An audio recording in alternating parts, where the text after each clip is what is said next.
Hello dear students, I hope you are doing great. तो ये मेरा Arunachal Pradesh public service combined competitive exams को self study के through से कैसे अप्रोच करना है को लेके तीसरा वीडियो है, जो कि अरुणाचल और नॉर्थ ईस्ट का टॉपिक से रिलेटेड है। तो लास्ट वीडियो में सब आप लोग ने बहुत लोग बोला कि सर अरुणाचल और नॉर्थ ईस्ट का टॉपिक्स को कवर नहीं किया गया है। तो आई थॉट कि ये बहुत बड़ा टॉपिक है। ऊपर से 2020 जब हमारा नोटिफिकेशन निकला था उस समय सिलेबस में अरुणाचल और नॉर्थ ईस्ट का टॉपिक्स नहीं था। बहुत यूपीएससी पैटर्न में था, बट आफ्टर 2024 जो इस बार से देखा गया है तो अरुणाचल और नॉर्थ ईस्ट का टॉपिक्स एडिशन किया गया है और बहुत सारा टॉपिक्स एडिशन किया गया है।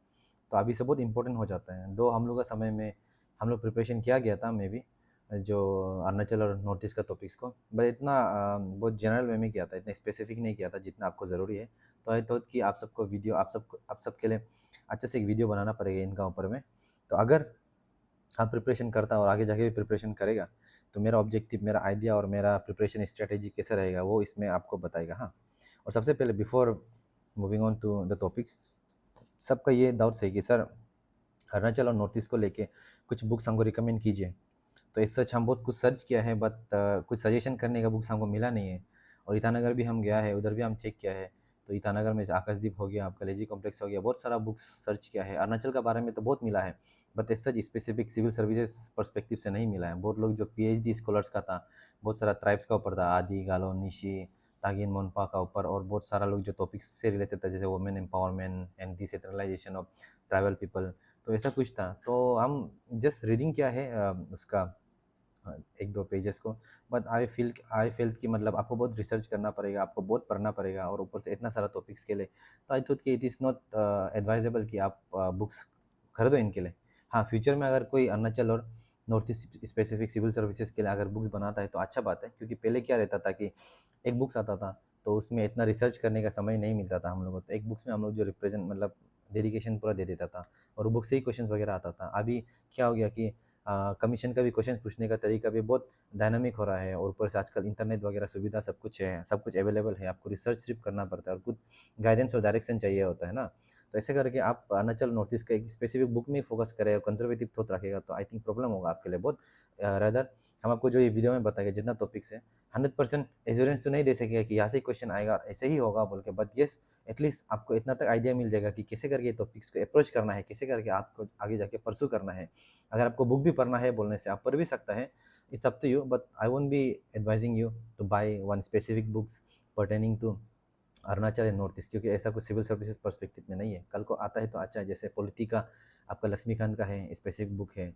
तो क्या हो गया कि उसको ही हर कोई रिकमेंड करके पढ़ता है, उसमें सब कुछ है, गिवन देती है। उसको पढ़ने के बाद भी हमको बहुत रिसर्च करना पड़ता है, ठीक है, क्या करंट ट्रेंड्स आ रहा है करंट अफेयर्स में। तो ऐसा रहता है। फॉर एग्जाम्पल आपका ये टॉपिक में मैकमोहन लाइन दिया गया है, एक छोटा सा लाइन मैकमोहन लाइन बोल के टॉपिक से। मान के चलिए एक बुक है जिसको हम पढ़ चुका है बहुत पहले, रिटायर्ड आर्मी जनरल का है, जय जय सिंह का है, जो गवर्नर ऑफ अरुणाचल भी रह चुका है पहले। तो उनको उसने एक बुक बनाया कि द मैकमोहन लाइन। तो मान के चलिए टॉपिक्स के लिए आप वो बुक्स को पढ़ते रहेगा तो सोचिए तो किसका वेस्ट ऑफ टाइम एनर्जी है, ठीक है ना। तो ऐसा कुछ बुक अगर आपको होता है specific for state and UPSC, तब अलग बात है, आप गो थ्रू कर सकते हैं। बट अभी के लिए रिसर्च करिए, अभी के लिए हम आपको सजेशन कर देगा, आपको हम बता देगा कैसे करना है नहीं करना है, ठीक है। तो बुक्स और ये सब चीज़ आई वोंट बी सजेस्टिंग, क्योंकि हमको ऐसा अच्छा कुछ नहीं मिला है। और हम आपको हवा में भी बात नहीं करेगा, क्योंकि हाँ, वो कुछ भी बोल देगा और आप उसको पढ़ने लग जाएगा तो वैल्यू भी नहीं होगा। इसलिए वीडियो थोड़ा लंबा हो सकता है, बट बने रहिए, क्योंकि आपको हम जितना हो सके टू द पॉइंट बताएगा। और आप इसके हिसाब से पढ़िए तो आपको और थोड़ा सा आइडिया मिल सकता है, थोड़ा नहीं बहुत सारा आइडिया मिलेगा, ठीक है। क्योंकि अरुणाचल और नॉर्थ ईस्ट का टॉपिक्स को रिलेटेड एपीपीएस सीसीई के लिए कभी कोई वीडियो बनाया नहीं, और मेरा ये फर्स्ट टाइम, इनफैक्ट हम सर्च भी कर रहा था, मिला नहीं। तो आई थिंक एटलीस्ट टॉपिक्स को तो आप रिसर्च कर लीजिए, बट कैसे अप्रोच करना है उसको तो हम बता देगा, क्योंकि एक घंटा ऐसे में कितना ना आपको बताएगा, ठीक। एक घंटे से थोड़ा समय ज़्यादा भी जा सकता है, बट बी सिंसियर, डेडिकेटेड रहिए। और जिसका साथ प्रिपरेशन करने का फायर है, आई थिंक कि उनके लिए तो समय इतना मैटर नहीं करता है, उसके लिए क्या मैटर करता है कि कितना नॉलेज आप ग्रैस्प कर सकेगा, ठीक है ना। सिमिलरली मेरा केसेस में भी रहता था। तो आई होप एंड प्रे कि आप सब अच्छे से ये वीडियो से कुछ नॉलेज मिलेगा। तो आई कंटिन्यू नाउ। तो ठीक है। तो सबसे पहले आप लोग सिलेबस को सामने रख लीजिए ना अपना। तो सिलेबस में देखा गया है कि आपका प्रीलिम्स और मेंस का प्रॉपर्ली डिमार्केटेड किया गया है। प्रीलिम्स में कुछ टॉपिक्स है, मेंस में कुछ टॉपिक्स है, एसए में कुछ टॉपिक्स है, ठीक है। तो इसको अब कैसे करके पता चलेगा कौन सा पढ़ना है, क्या से पढ़ना है, कैसे पढ़ना है, ठीक। सबसे पहले बात, अब हम हमेशा बोलते हैं PYQ, previous years question paper को हमेशा कंपैरिजन कीजिए, ठीक है। जैसे हम आपका ये इस बार का 2024 का जीएस पेपर को हम चेक किया है, ऑप्शनल को चेक नहीं किया, जीएस पेपर को चेक किया। इसमें देखा गया कि जीएस 1, 2, 3, 4 पेपर में सिर्फ जीएस 1 में आपका आउट ऑफ 20 क्वेश्चन 5 क्वेश्चन पूछा गया है, ठीक है, north east and Arunachal specific. तो उसमें क्या है कि जीएस 2, 3, 4 में तो ऐसा कुछ नहीं है, तो क्या पता इस बार नया एडिशन हुआ है बोल के ऐसे हुआ है। फ्यूचर में आपको बहुत सारा क्वेश्चन पूछ भी सकता है। और ऐसा भी नहीं है कि नॉर्थ ईस्ट और अरुणाचल अलग ही पार्ट है, ये भी इंडिया का पार्ट है। और आपको जो स्टैटिक पोर्शन में मान के चले, हिस्ट्री हो गया, मॉडर्न हिस्ट्री, स्पेक्ट्रम हो गया, या फिर सोनाली त्रिपाठी का कुछ भी बुक्स हो गया, उस पर भी आपको बहुत सारा नॉर्थ ईस्ट और अरुणाचल के बारे में मिल जाएगा। सिमिलरली नितिन संघानिया का आर्ट एंड कल्चर जो बुक्स है आपको रिकमेंड किया था लास्ट टाइम भी, उधर भी ऐसे है कि वो बुक्स को स्पेसिफिक होना है, बट आपको नॉर्थ ईस्ट और अरुणाचल के बारे में भी उधर कुछ ना कुछ रह जाता है। जैसे पीछे पीछे में आर्टिफैक्ट्स, देंस, ये सब क्या क्या है उसको आप नॉर्थ ईस्ट के बारे में भी देखिए, आपको पता चल जाएगा। वहाँ में भी ऐसा कुछ स्पेसिफिक बुक नहीं मिलता है, वहाँ में आपको थोड़ा रिसर्च करना पड़ता है। सिमिलरली एंशियंट मीडिएवल का भी आपको एनसीईआरटी में भी है, अवेलेबल है। और आपका ये इंटरनेट में तो अवेलेबल है ही, आपका बता देगा। इनफैक्ट आपका जो पूनम दलाल दहिया था उनका, वहाँ में भी आप रिसर्च करिए, सर्च कीजिए। सिमिलरली जोग्राफिकल जो टर्म्स है उसके लिए तो एनसीईआरटी और आपका जो जीसी लियोंग है वो सब ही एनफ हो जाएगा इसमें। बस वही कि आपको एक कैसा पढ़ना है वो जानना है। तो जैसे मान के चलिए हम जस्ट गो थ्रू कर रहा था, तो सबसे पहले आपको हम बताएगा कि APPSC जो Arunachal Pradesh public service commission है, उसका वेबसाइट में जाके previous years question paper download कीजिए। 2016 और 2017 जो APPSC एग्जाम हुआ था उसका। अभी आप लोग सोच रहा होगा सर 2016 और 17 तो बहुत आउटडेटेड हो गया, उनका तो सिलेबस और पैटर्न भी अलग था, तो क्यों आप रिकमेंड कर रहे हैं। हम समझ सकते हैं आपका बात को, आप जेन्यून है। बट क्या है कि ना, उस समय मोर और लेस आपका अरुणाचल और नॉर्थ ईस्ट स्पेसिफिक बहुत क्वेश्चन पूछा था, हम जस्ट गो थ्रू किया था ताकि उससे कुछ हेल्प मिल पाता है बोल के। देखो जो सेल्फ स्टडी है उसको रिसर्च करना पड़ता है, और जो स्मार्ट स्टूडेंट है या स्मार्ट कैंडिडेट है या फिर सॉरी स्मार्ट एक्सपेरेंट है, वो क्या करेगा कि हर डायरेक्शन को चेक करेगा। ऐसा नहीं कि यहाँ से मिला इसको सिर्फ पढ़ेगा, वो ही और she will try to look after different directions, ठीक है। तो हम भी वैसे ही किया। तो 2016 और 17 में सर्च किया तो ऐसा लगा कि जीएस, ऐसे और कुछ कुछ ऑप्शनल में बहुत सारा नॉर्थ ईस्ट से रिलेटेड क्वेश्चन है। जैसे कि मान के चलिए 2016 का जीएस पेपर है, ठीक है। इधर में स्पेसिफिक टॉपिक भी है, हिस्ट्री ऑफ अरुणाचल प्रदेश बोल के। यहाँ में प्रॉपर्ली मेंशन भी किया गया है कि discuss the development of direct administration in Arunachal Pradesh after 1880, ठीक है। उसके बाद आपको बहुत सारा क्वेश्चन पूछा गया है कि describe the Ahom Nocte relation with special reference to the control of the Nocte, ठीक है। ऐसे करके give an account of migration and subsequent settlement of अबोटानिक group of tribes of Arunachal Pradesh, ऐसा टाइप का क्वेश्चन पूछा गया है। पीछे में भी है आपका बहुत सारा। यहाँ में पूछा गया कि analyse the role of Kotokis in Arunachal Assam relationship, शायद नेफा समय का बात भी था होगा, ठीक है। Right and not on the division of Arunachal Pradesh in the tracks, ठीक है, जो क्वेश्चन में है आपका नॉर्थ ईस्टर्न फ्रंटियर ट्रैक्स बोल के है। तो सिमिलरली ऐसा बहुत सारा क्वेश्चन है आपका। जैसे मान के चलिए अगर पॉलिटिकल और एंथ्रोपोलॉजिकल पर्सपेक्टिव से आप देखा जाएगा बोलना से, यहाँ में है कि write about the features of Nehru Elwin policy towards the development of Arunachal Pradesh, ठीक है। तो ये सब चीज़ जो क्वेश्चन है इसका अच्छे से नोट्स बना लीजिए। क्या पता जो जब वो क्वेश्चन पूछा एटलीस्ट आपका नोट्स बना रहेगा तो आपको पता तो चलेगा कि ऐसा क्वेश्चन था, हम रेडी है एटलीस्ट जो मेरे सामने, ठीक है ना। तो इसी टाइप का बहुत सारा क्वेश्चन है इधर, आप गो थ्रू कीजिए। 2016-17 का पेपर मिल जाएगा, GS1, GS2, और ऑप्शनल है कुछ कुछ, जैसे पॉलिटिकल साइंस, हिस्ट्री, ज्योग्राफी, उसमें भी बहुत सारा क्वेश्चन है। पब्लिक एडमिनिस्ट्रेशन में भी है बट इतना सारा नहीं है, तो इनका आप नोट्स बना लीजिए ना। सिमिलरली अगर आप और थोड़ा सा आगे बढ़ेगा बोलने से, आप अरुणाचल का जो APPSC का जो एग्जाम्स बहुत सारा आता है, TGT PGT, उसका ऊपर भी बहुत सारा, जैसे नॉर्थ ईस्ट अरुणाचल का क्वेश्चन बड़ा पूछता है आपको ना, तो आप डाउनलोड करके रखिए, उसको प्रिंट करना जरूरी नहीं है, आप जस्ट गो थ्रू कीजिए, आप क्वेश्चंस का कुछ नोट्स बना लीजिए ऐसा आ सकता है बोल के, या फिर आप डायनामिक देखिए कि कैसे टाइप का नॉर्थ ईस्ट और अरुणाचल का क्वेश्चन पूछ रहा है, तब आपको समझ में आएगा कि हाँ ये सब क्वेश्चन है, ये सब के लिए हम रेडी है। तो ये आपका एक पैटर्न हो गया कि आपको कैसे अगर क्वेश्चन पेपर को कोरिलेट करना नॉर्थ ईस्ट और अरुणाचल के लिए, क्योंकि आप बुक्स वगैरह के लिए पूछते रहेगा ना, इधर का ना उधर हो जाएगा आपका प्रिपरेशन में, आप उल्टा डिप्रेशन इरिटेशन हो जाएगा आपको, ठीक है। एनीवेज अभी हम आपको हर एक टॉपिक का बारे में एक्सप्लेनेशन कर देते हैं कि कैसे करके पढ़ना है, ठीक है। तो मान के चलिए आपका टॉपिक्स है प्रीलिम्स। प्रीलिम्स में बोलने से भी आपको हमेशा बताया तो फैक्चुअल होता है, मेंस बोलने से थियोरेटिकल होता है, ठीक है, वैल्यू एडिशन एंड ऑल। तो इसमें कुछ कुछ टॉपिक्स है वो आप देख लीजिएगा, तो आपको हम धीरे धीरे साथ साथ में ले जाएगा कैसे पढ़ना नहीं पढ़ना। तो मान के चलिए सबसे पहले बात प्रीलिम्स में तो है, प्रीलिम्स का भी मेंस में एडिशन करना है, हाँ, जैसे history of north east and basic understanding of land people of Arunachal and including आपका इकोनॉमी एंड हेरिटेज, ठीक है। सिमिलरली आपका ऐसे में है, ऐसे का तो वेरी सिंपल है, आप देख के मालूम चल जाएगा कैसे कैसे क्वेश्चन पूछा है। जैसे कि सबसे पहले बात तो नेशनल से रिलेटेड थे, इंटरनेशनल रिलेशन से रिलेटेड थे आपका पार्ट 1 में। पार्ट 2 में आपका कुछ social cultural development and current burning topic से रिलेटेड है अरुणाचल का। तो मान के चलिए सेक्शन बी पार्ट 2 में आपको अरुणाचल का ही क्वेश्चन पूछेगा। पार्ट 1 में it will very general, national international कुछ भी आपको पूछेगा, ठीक है। और तो हम पार्ट बी से शुरू करते हैं, मेन से। तो इसमें ऐसा पूछा गया है कि आपका सबसे पहले बात, ऐसे आप जब भी कुछ भी पढ़ रहा होगा नॉर्थ ईस्ट और कुछ भी टॉपिक्स, जो भी GS1 GS2 कुछ भी टॉपिक्स, हम आपको लास्ट टाइम भी बताया था कि हर एक टॉपिक्स का नोट्स बना लीजिए। यहाँ भी मेरा स्टाइल ऐसे रहेगा कि हर एक टॉपिक है, टोपोग्राफी, रिवर लाइन सिस्टम, क्या क्या आपका दिया, मैक्मोहन line, administrative evolution, Arunachal Pradesh और डाइंग एरिंग कमेटी, सबका आप टॉपिक बना लीजिए, टॉपिक का नोट्स बना लीजिए। जैसे टोपोग्राफी, जैसे यहाँ में देखिए आपका सबसे फर्स्ट क्वेश्चन टॉपिक है topography and river line system, transport and communication system and natural hazards of the north east region. तो इसमें क्या है कि आपका टोपोग्राफी क्या को बोलते हैं उसका आप नोट्स बना लीजिए, रिवर एंड सिस्टम क्या को बोलते हैं आप नोट्स बना लीजिए ओवर नॉर्थ ईस्ट ना, ठीक है। तो आप टोपोग्राफी पहले नोट बना लेगा तो आप बार बार हर जगह से, आप करंट अफेयर से पढ़ेगा, आप इंटरनेट से सर्च करके पढ़ेगा, आप यूट्यूब से पढ़ेगा या फिर कई बुक से पढ़ लेगा बोलने से। आप टोपोग्राफी को बार बार लिखना जरूरी नहीं, एक बार एक्सप्लेनेशन लिख दिया, हर जगह तो वही एक्सप्लेनेशन यूज़ कीजिए आपको कंफर्टेबल है, ठीक है। टोपोग्राफी आप लिख दिया, मतलब क्या है उसके बाद बताना है कि टोपोग्राफी नॉर्थ ईस्टर्न रीजन कैसा है बोल के।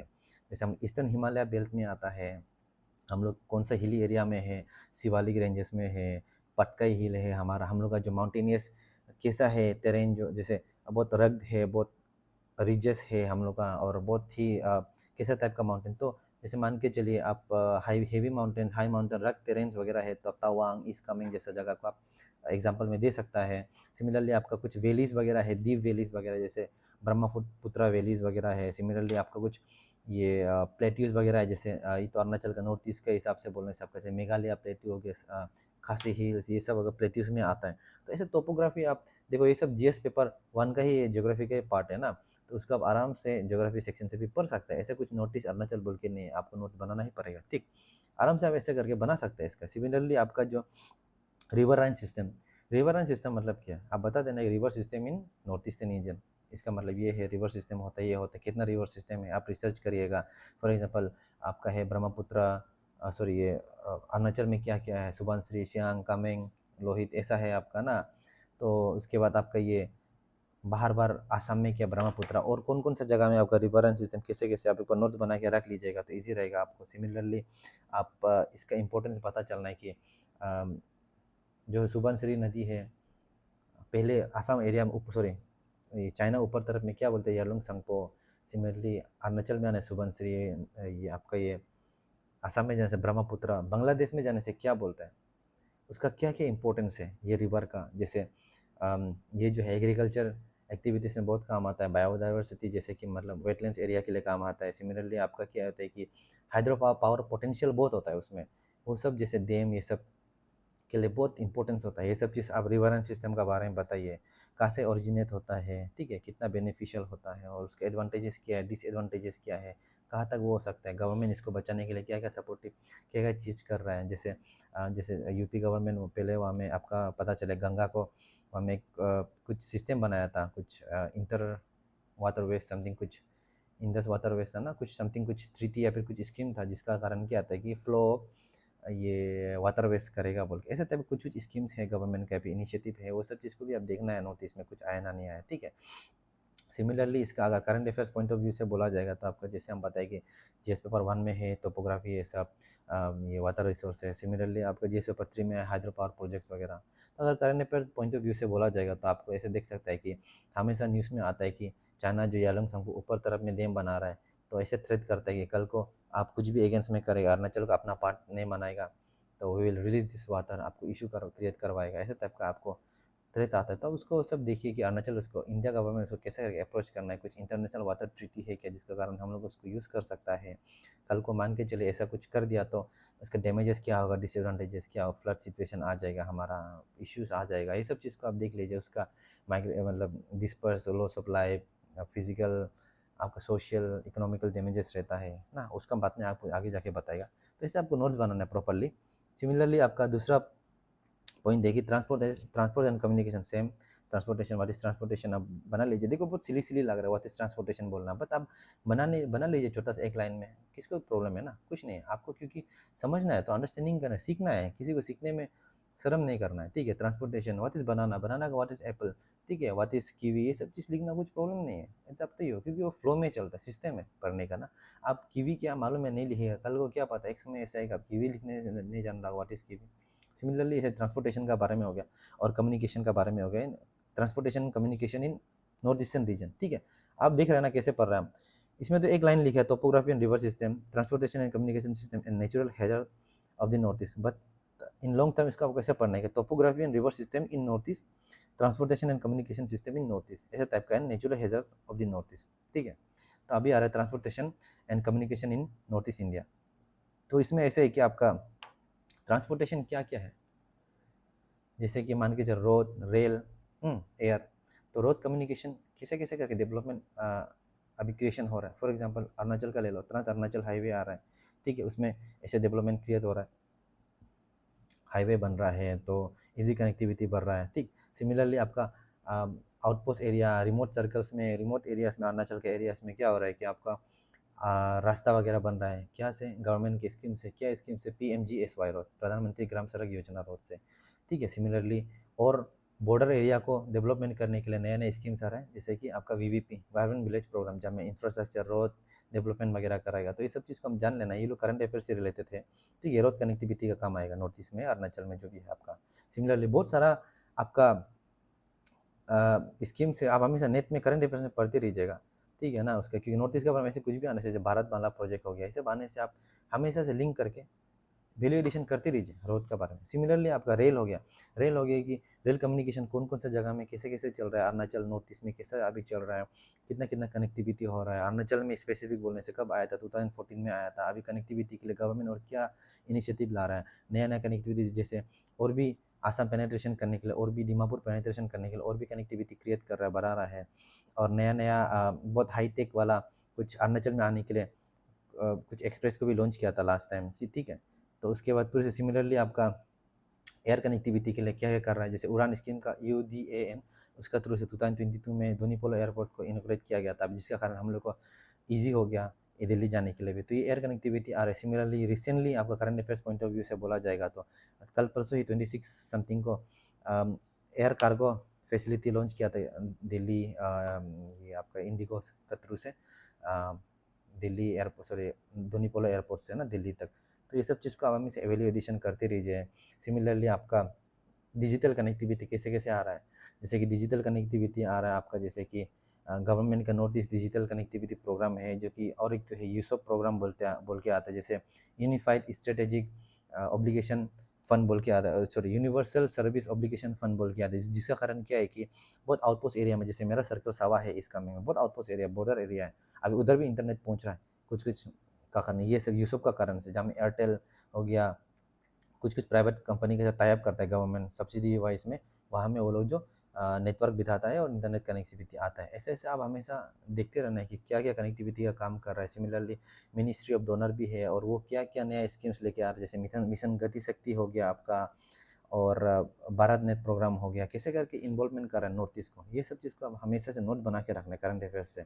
सिमिलरली इसको लेके क्या क्या चैलेंजेस आ रहा है, जैसे कि मान के चलो रोड कनेक्टिविटी में आप देख रहा होगा कि क्वालिटी सब स्टैंडर्ड क्वालिटी से काम कर रहा है, डिले इन टाइमिंग ना, ये सब चीज़ रहता है, जिसका कारण क्या होता है कि रोड खराब रहता है, उल्टा और भी डिटेरियोरेट हो जाता है, प्रॉब्लम आता है। रेलवे कनेक्टिविटी में भी ये है कि कभी कभी सिस्टमेटिक नहीं होता टाइमिंग, क्या बोलते हैं आपका, कभी रेलवे बंद रह जाता है, कभी ब्लॉकेज रह जाता है, कभी ये, और इनफेक्ट आपका जो एयर कनेक्टिविटी में प्राइस हाई कॉस्ट है, तो इसको गवर्नमेंट जो क्या नहीं कर सकते, क्या कर सकते, न्यूज़पेपर में आते रहेगा, और हमेशा आपका डिसएडवांटेज एडवांटेजेस ये सब को हमेशा नोट्स बनाते रहना है। जैसे एयर बोलेगा तो उसका मतलब क्या है, ऐसे ऐसे स्कीम आया है, जैसे उड़ान स्कीम से धोनीपोलो एयरपोर्ट बना है, एडवांटेजेस क्या है कि इजी एक्सेसिबल होता है तो different states, and then time time बचता है हमारा, एंड देन टूरिज़्म का फैसिलिटी, टूरिज़्म को बढ़ावा देता है। तो ऐसे ऐसे करके आप बोल सकते हो। और डिसएडवांटेजेस क्या है बोलने से, अभी इतना सारा फैसिलिटी नहीं है अभी तक एयरपोर्ट का, सिर्फ दिल्ली तक है, वो भी वन एयरपोर्ट, जिसका कारण क्या होता है कि बहुत इन्फ्लेटेड प्राइस है, ठीक है। और मान के चलिए टाइम कंज्यूमिंग है, if there is one round, जो कि दूसरा समय में अगर कोई जाता है बोलने से आपको 2 राउंड जाना पड़ता है कम, क्योंकि उसमें पैसा थोड़ा कम होता है, तो ऐसे टाइप का अला। उसके बाद ऐसे भी आप बोल सकते हैं कि आपका कि मतलब अलग कोई एयर सर्विसेज जैसे कि बाकी हो गया कि इंडिगो को छोड़ के अलग सर्विसेज को भी लाने सकती है, जिसका कारण क्या होता है कि फ्लेक्सिबिलिटी रहेगा और कैसे कैसे करके इन्वॉल्वमेंट करा जा सकता है, एम्प्लॉयमेंट को कैसे और एम्प्लॉयमेंट बूस्टिंग कैसे किया जा सकता है, प्राइजेस को कैसे कम किया जा सकता है जाके जो ट्रैवल का चीज़ को हमें इन्वॉल्वमेंट करके, तो ये सब चीज़ का हमेशा आप देख लेना, ठीक है ना। तो उसके natural hazards of north east आता है, जैसे नॉर्थ ईस्ट में तो नेचुरल हैज़ार्ड्स आपको पता ही होगा क्या क्या है, हैज़ार्ड्स का मतलब क्या है। तो जैसे कि लैंडस्लाइड हो गया, अर्थक्वेक हो गया, फ्लड हो गया, soil erosion, forest fire, cloud burst वगैरह होता है। तो लैंडस्लाइड को आप सबको तो पता है क्यों होता है बोल के, हैवी रेनफॉल होता है, आर्ट कटिंग इलीगल रहता है, तो जिसका कारण क्या होता है कि बहुत सारा इम्पैक्ट पड़ता है, ठीक है। जैसे कि इम्पैक्ट तो ऑलमोस्ट सबका सेम ही रहेगा, इम्पैक्ट मतलब कि loss of life, physical damages तो रोड्स नहीं है क्या, उसके बिल्डिंग्स वगैरह वो हो जाता है, तो बेकार में गवर्नमेंट को ही इश्यूज रहता है, ठीक है। लॉस ऑफ लाइफ होने से कंपेंसेशन का हो गया, उसके डैमेजेस रोड को होने से फिर से आप रीसे उसको फिलिंग कराओ, सर्विस कराओ, तो इश्यूज रहता है, ठीक है ना। ब्लॉकेज रोड ब्लॉक होता होता है, जिसके कारण कनेक्टिविटी प्रॉब्लम रह जाता है। तो सिमिलरली अर्थक्वेक का भी क्या है कि अर्थक्वेक होता है हमारा, क्यों बोलने से हम लोग नॉर्थ ईस्टर्न रीजन बहुत जो पहाड़ी हिली एरिया में है, बहुत ही हाई सेस्मिक जोन एरिया में है, जोन 5 रिस्क जोन में है हम लोग, जिसका कारण क्या होता है कि हमेशा हम लोग जो इम्पैक्ट फील होता है इसका ना, तो प्रॉब्लम है, अर्थक्वेक आएगा तो पता है आपको, डैमेजेस तो स्ट्रक्चर्स रहते हैं, लॉस ऑफ लाइफ सेम है इनका भी, ठीक है।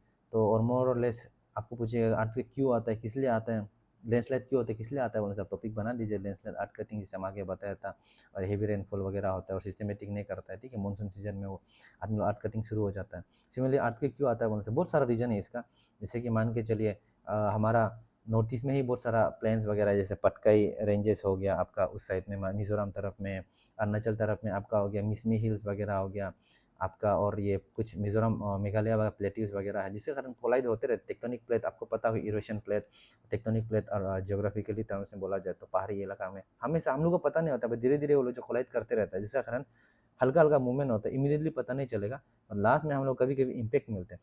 और इसका मेन बात यह है कि हम लोग को म्यांमार उस साइड इंडोनेशिया तरफ से हम लोग को बहुत इम्पैक्ट आता है। अगर आपको पता चला है, ज्योग्राफी आप अच्छे से पढ़ रहा है बोलने से, ज्योग्राफी पढ़ रहा है अच्छे से बोलने से, आपको पता चलेगा कि इंडोनेशिया ये सब एरिया जो एक वोल्केनिक ट्रैप का हमें फंसा हुआ है, जिसमें क्या होता है कि अंदर में इंटरनल वोल्केनिक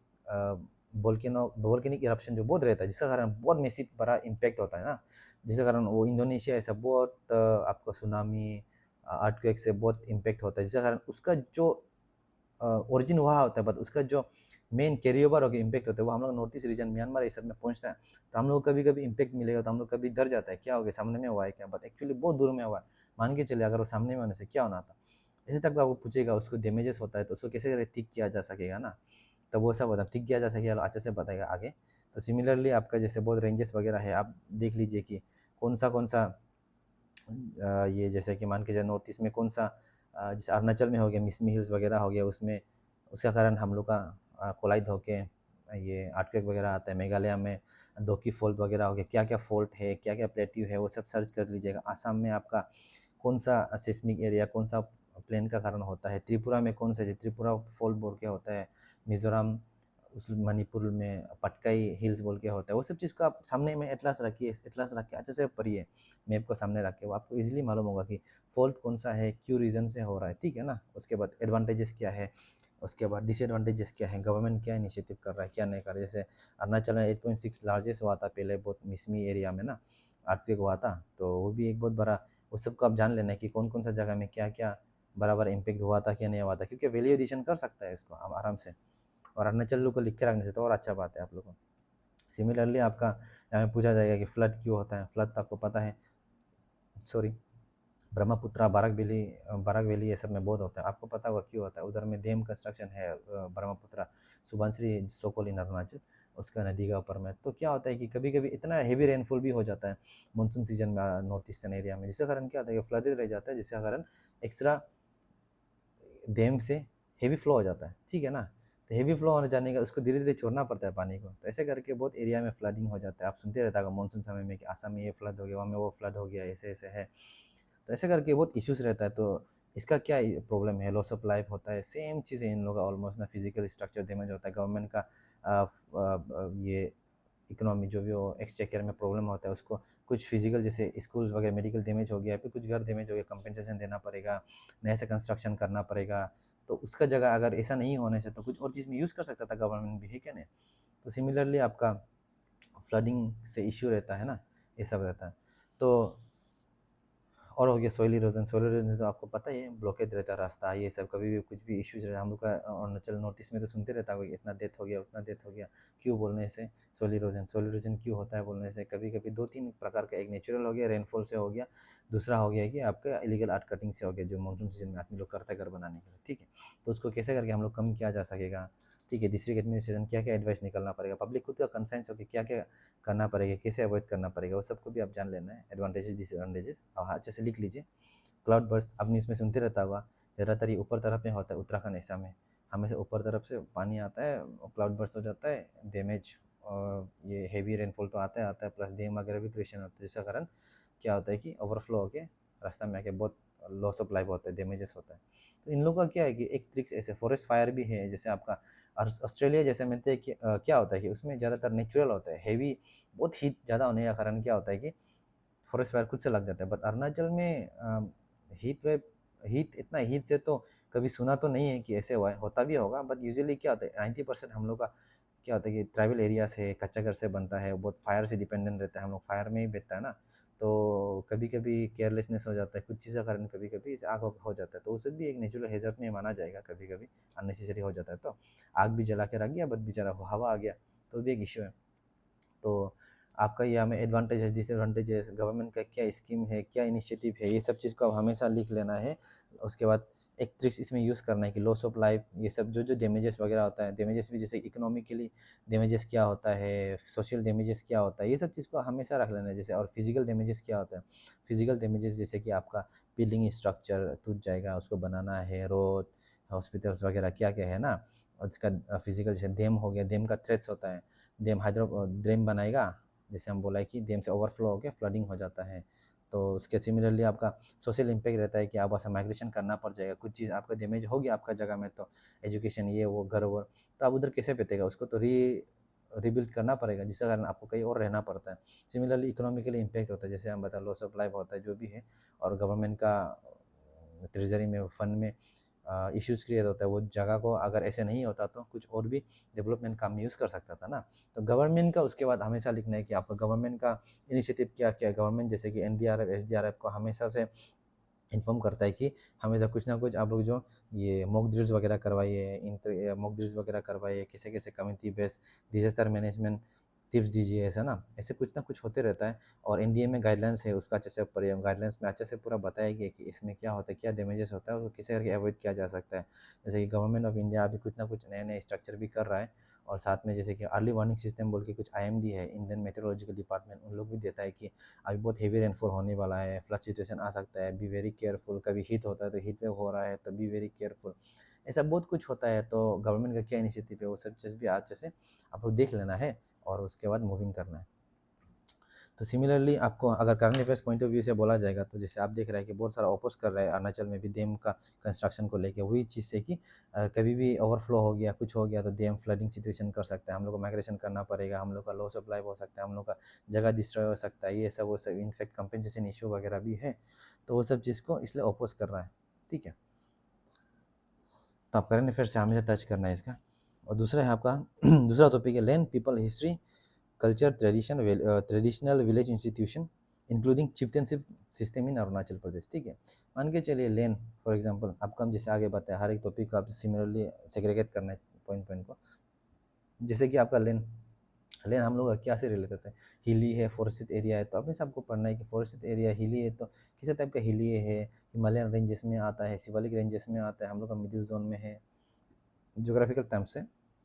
और फॉरेस्ट कवर एरिया है हम लोग का, फॉरेस्ट कवर तो कैसे टाइप का फॉरेस्ट है, हम लोग एल्पाइन, सब ट्रॉपिकल, कैसे कैसा फॉरेस्ट है, और सबका कवरेज कितना है ना, हम लोग का डेंस फॉरेस्ट का कवरेज कितना है, और गवर्नमेंट का नया नया कुछ रैंकिंग्स आता है, गाइडलाइंस आता है, ठीक है, उसका हिसाब से अभी अरुणाचल कितना रैंकिंग में आता है फॉरेस्ट कवर में, ये सब चीज़ देख लीजिए, कौन फॉरेस्ट कवर ज़्यादा है, तो डिक्लाइन हो रहा है तो क्यों रीज़न से, क्या रीज़न से डिक्लाइन हो रहा है, वो सब देख लीजिए। और जैसे कि लेन है तो सबसे नॉर्थ ईस्ट में सबसे बड़ा लेन जो किसका साथ एरिया है, ठीक है। और अरुणाचल का स्पेसिफिक अगर बोला जाएगा तो आप जो अरुणाचल का ये कौन कौन सा का साथ बाउंड्री शेयर करता है अरुणाचल, अगर नॉर्थ ईस्ट का बोला जाएगा तो नॉर्थ ईस्ट का एरिया जो कितना बड़ा है, और कौन कौन सा जगह का साथ शेयर करता है, कौन कौन सा कंट्री का साथ, जैसे म्यांमार हो गया, ईस्ट साइड में हो गया, ईस्ट साइड में होगा, वेस्ट साइड में भूटान वगैरह हो गया, साउथ में आपका ये बांग्लादेश हो गया, उसका नॉर्थ में आपका ऑलमोस्ट ये चाइना ऐसा है, तो उसका थ्रेट क्या होता है, क्या थ्रेट ने सिक्योरिटी पर्पस किया। जैसे म्यांमार अगर आप बोला जाएगा तो म्यांमार से आप हमेशा से वो इशू रहता है कि इंसर्जेंसी का इन्फ्लुएंस और ड्रग्स वगैरह का, जैसे गोल्डन ट्रायंगल बोलते हैं म्यांमार का उस साइड को, तीन कंट्री को। सिमिलरली भूटान से बोला जाएगा तो उसमें एक सिक्योरिटी थ्रेट रहता है कि हमेशा चाइना हम लोग को ऑब्जर्व कर रहा है कि कभी भी थ्रेट करेगा, कुछ भी करेगा तो इश्यूज रहता है। इनफैक्ट भूटान भी छोटा कंट्री है तो थोड़ा मोड़ा कभी कभी टैक्सेस कुछ कुछ इम्प्लीकेशन डालता है हम लोग के ऊपर, तो वो सब चीज़ देख लेना है। सिमिलरली हमेशा गुड फेथ में, ऐसे बैड फेथ में ऐसे बोल के नहीं, बांग्लादेश का इमिग्रेशन का इशू रहता है, ठीक है। ऐसे कुछ कुछ जैसे इलीगल इमिग्रेंट्स लोग आता है उसका इश्यूज रहता है। उसके नॉर्थ में आपका तो सिक्योरिटी पर्पस है ही चाइना से हम लोग है ना, तो ये सब चीज़ हमेशा देख लेना लेन के हिसाब से। सिमिलरली आपका अरुणाचल का बोला जाएगा, बोलने से भी आप वही कर सकते हैं कौन कौन से स्टेट से है, साउथ से है, वो साउथ में कौन है, आसाम है। कुछ इशू हो जाने से बॉर्डर इशू होता है हमारा, कहाँ में होता है, कौन सा जगह में होता है, इशू हो गया बोलने से भी कैसे कैसे करें, क्या क्या रिपरकशन आता है। कभी कोई ब्लॉकेट कर देते हैं जिसका कारण रास्ता, जिसका कारण मूवमेंट इशूज खराब रह जाता है, तो उसको गवर्नमेंट क्या करने से ठीक रहेगा, ठीक है। सिमिलरली आपका ये ईस्टर्न साइड में आपका ये लोग हैं, नागालैंड लोग हैं, मणिपुर है, उनसे क्या इम्पेक्ट पड़ सकता है, ठीक है। नागालैंड से एशियन का इशू पड़ सकता है, मणिपुर से आपका जो भी मतलब ट्रैवल इश्यूज वगैरह कुछ कुछ डिमांड्स करते हैं वो सब इश्यूज पड़ सकता है आपका। तो वो सब चीज़ को आप लोग अच्छे से थोड़ा सा देख लीजिए लैंड का मेजोरिटी कौन कौन सा जगह से। सिमिलरली पीपल पीपल का मतलब वही है कि ये अरुणाचल प्रदेश बोला है, तो अरुणाचल में जैसे कौन कौन सा टाइप का पीपल है, जैसे मान के चलो कितना ट्राइब है, 26 मेजर ट्राइब है, मोर देन 100 सब ट्राइब्स है। मेजर ट्राइब जैसे आदि आपतन निशी गालो तागिन ऐसे टाइप का है, बहुत सारा है मोनपा।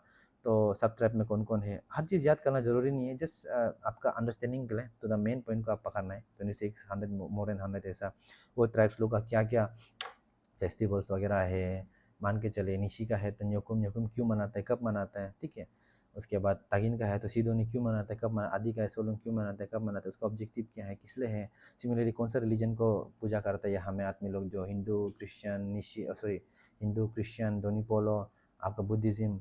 तो आप देखने के बुद्धिज़्म कैसे करके अरुणाचल में आया है, क्रिश्चियनिटी कैसे करके अरुणाचल में, हिंदुज़्म कैसे करके अरुणाचल में आया, दोनीपोलो कैसे करके आया है, why there is decline of Donyipolo, indigenous tribe क्यों डिक्लाइन हो रहा है ना, और इंडिजिनस ट्राइब डिक्लाइन क्यों हो रहा है, उसके बाद क्यों इतना क्रिश्चियनिटी पॉपुलर हो रहा है, क्यों इतना बुद्धिज्म पॉपुलर हो रहा है, या फिर एक आदमी क्या कि दो दो रिलीजन किसे ले सक रहा है, कोई हिंदू हिंदू लेता है, कोई दोनीपोलर लेता है साथ साथ में, कोई क्रिश्चियन लेता है, कोई बुद्धिज्म साथ साथ में लेता है, तो ऐसे कैसे हो रहा है, क्यों एमालगमेशन है, आपको सर्च करना है। सिमिलरली आपका पॉपुलेशन जो जैसे कौन कौन सी जगह में कैसे कैसे कौन कौन एरिया में, वो सबको अच्छे से देख लेना है। इतना रिसर्च जस्ट नाम से रखिए, आपको इतना बोल के नहीं है। लिटरेसी रेट भी कौन सा जगह में कहाँ में है इजीली ना, आप सर्च करके रखिए कौन कौन सा डिस्ट्रिक्ट का। तो ऐसा आपको ये सब थोड़ा सा आइडियाज़ को आपको पढ़ के रखना है, ताकि मतलब आप जो एटलीस्ट जितना हो सके नॉलेज गेन करने के लिए ना आपको।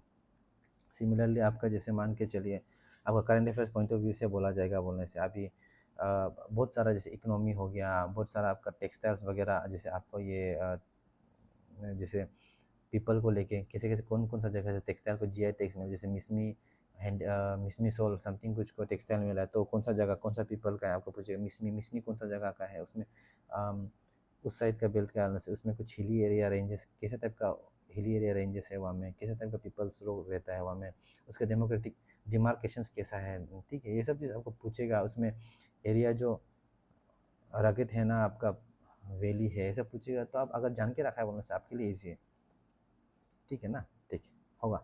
अभी दूसरा है अभी आपका जो हिस्ट्री हिस्ट्री तो हिस्ट्री बोलने से मान के चलिए हिस्ट्री भी बहुत सारा है। जैसे नॉर्थ ईस्ट का हिस्ट्री तो आपका अलग रहेगा, नॉर्थ ईस्ट का हिस्ट्री अगर आप पढ़ेगा बोलने से तो आप थोड़ा ज़्यादा जैसे ये मॉडर्न हिस्ट्री स्पेक्ट्रम हो गया, स्नेहिल त्रिपाठी वगैरह सबका बुक्स में तो है, स्टैटिक बुक्स में तो नॉर्थ ईस्ट का बारे में कुछ ना कुछ। जैसे ट्रीटी ऑफ यंगदंगबो आपको इस बार 2024 में APPSCC में भी पूछा है, बहुत बड़ा रोल है ट्रीटी ऑफ यंगदंगबो, जिसका कारण क्या हुआ था कि आपका बर्मा को फाइट करके ब्रिटिश इंडिया जो धीरे धीरे करके आसाम में अनेक्स आसाम में कॉलोनाइजेशन शुरू हुआ था, आसाम में हाथ लगाया था वो लोग जगह में, जिस अगर नोटिस में वो लोग आया है प्लांटेशन रेलवे क्या वो लोग जो नया नया rule Bengal eastern frontier regulation act administration शुरू किया था, वो सब चीज़ है आपका। सिमिलरली आपका अगर नॉर्थ ईस्ट का बात किया जाएगा तो आपको जैसे मान के चलो बेतलो सरायघाट है आपका, जहाँ में मुगल को फाइट किया था ये अहोम डायनेस्टी जो, जिसमें आपको पूछेगा कि उस समय का किंग कौन था, उस समय वो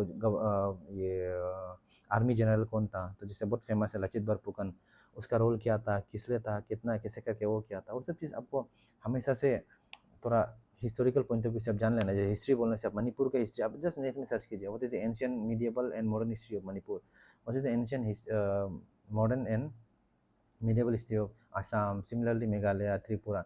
हल्का हल्का से हर चीज़ का एक नोट बना ले, छोटा ज़्यादा पॉइंट, क्योंकि आपको कभी भी क्वेश्चन पूछ सकते हैं, वैल्यू एडिशन कर सकते हैं। इतना तो आई डोंट थिंक कि इतना उनका ऊपर इंक्लिनेशन होगा, क्योंकि प्रीलिम्स में आपको हिस्ट्री ऑफ नॉर्थ ईस्ट पूछा है, तो मेंस में तो यूजुअली आपको हिस्ट्री ऑफ अरुणाचल प्रदेश पूछा है।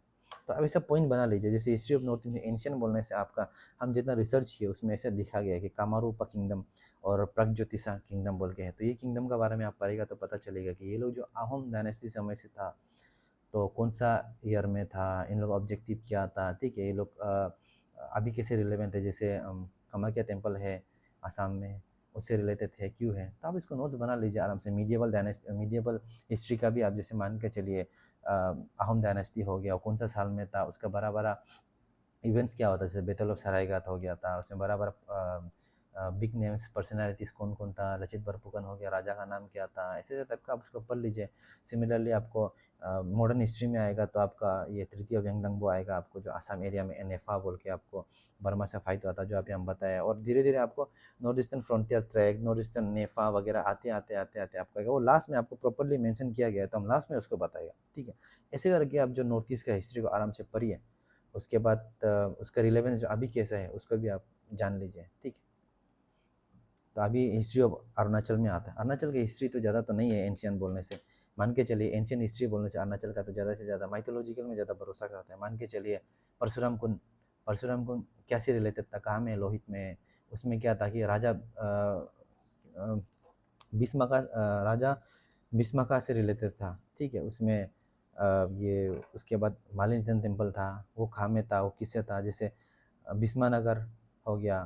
भीष्मानगर जो किंगडम था वो क्या इंपॉर्टेंस था, जैसे भीष्मानगर आपको देखा जाए रोइंग में है, लोअर दिबांग वैली में। और जैसे आपको परशुराम कुंड बोला है लोअर लोहित में है, उसका इंपॉर्टेंस क्या था। सिमिलरली मालिनीथन हो गया जो कि उसमें वेस्ट सियांग में है, उसमें आपका लिकाबाली एरिया में, उसका इंपॉर्टेंस क्या था।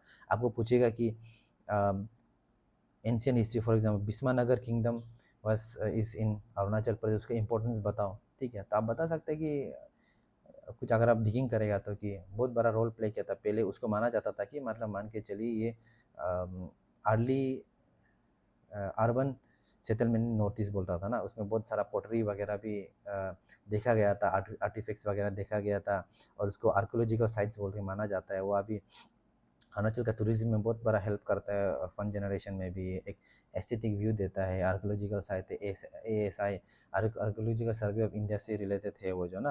और अगर आपको मान के चलो, अगर और माइथोलॉजिकल पूछता है बोलने से, आप थोड़ा रिसर्च कर लीजिएगा, उसमें रुक्मिणी का फादर था, कृष्णा से शादी किया था, तो ऐसे ऐसे बात, वो तो मैं लिखा हुआ है। But exam point of view से बोलने से हम जो बोला है आपको कि यूजुअली आप जो बाकी का करंट अफेयर्स जो कि बाकी का आप जो एंशियन हिस्ट्री को पढ़ते हैं, जैसे अजंता के वगैरह को पढ़ते हैं, उसके हिसाब से पढ़ना है आपको ना, कि ताकि आप जितना हो सकेगा कि टू द पॉइंट आ जाए। पोत्री आर्टिफैक्ट वगैरह इंपॉर्टेंस वगैरह चीज़ को अर्ली अर्बन सेटलमेंट माना जाता था नॉर्थ ईस्ट में, ये सब चीज़ आप बोल सकेगा।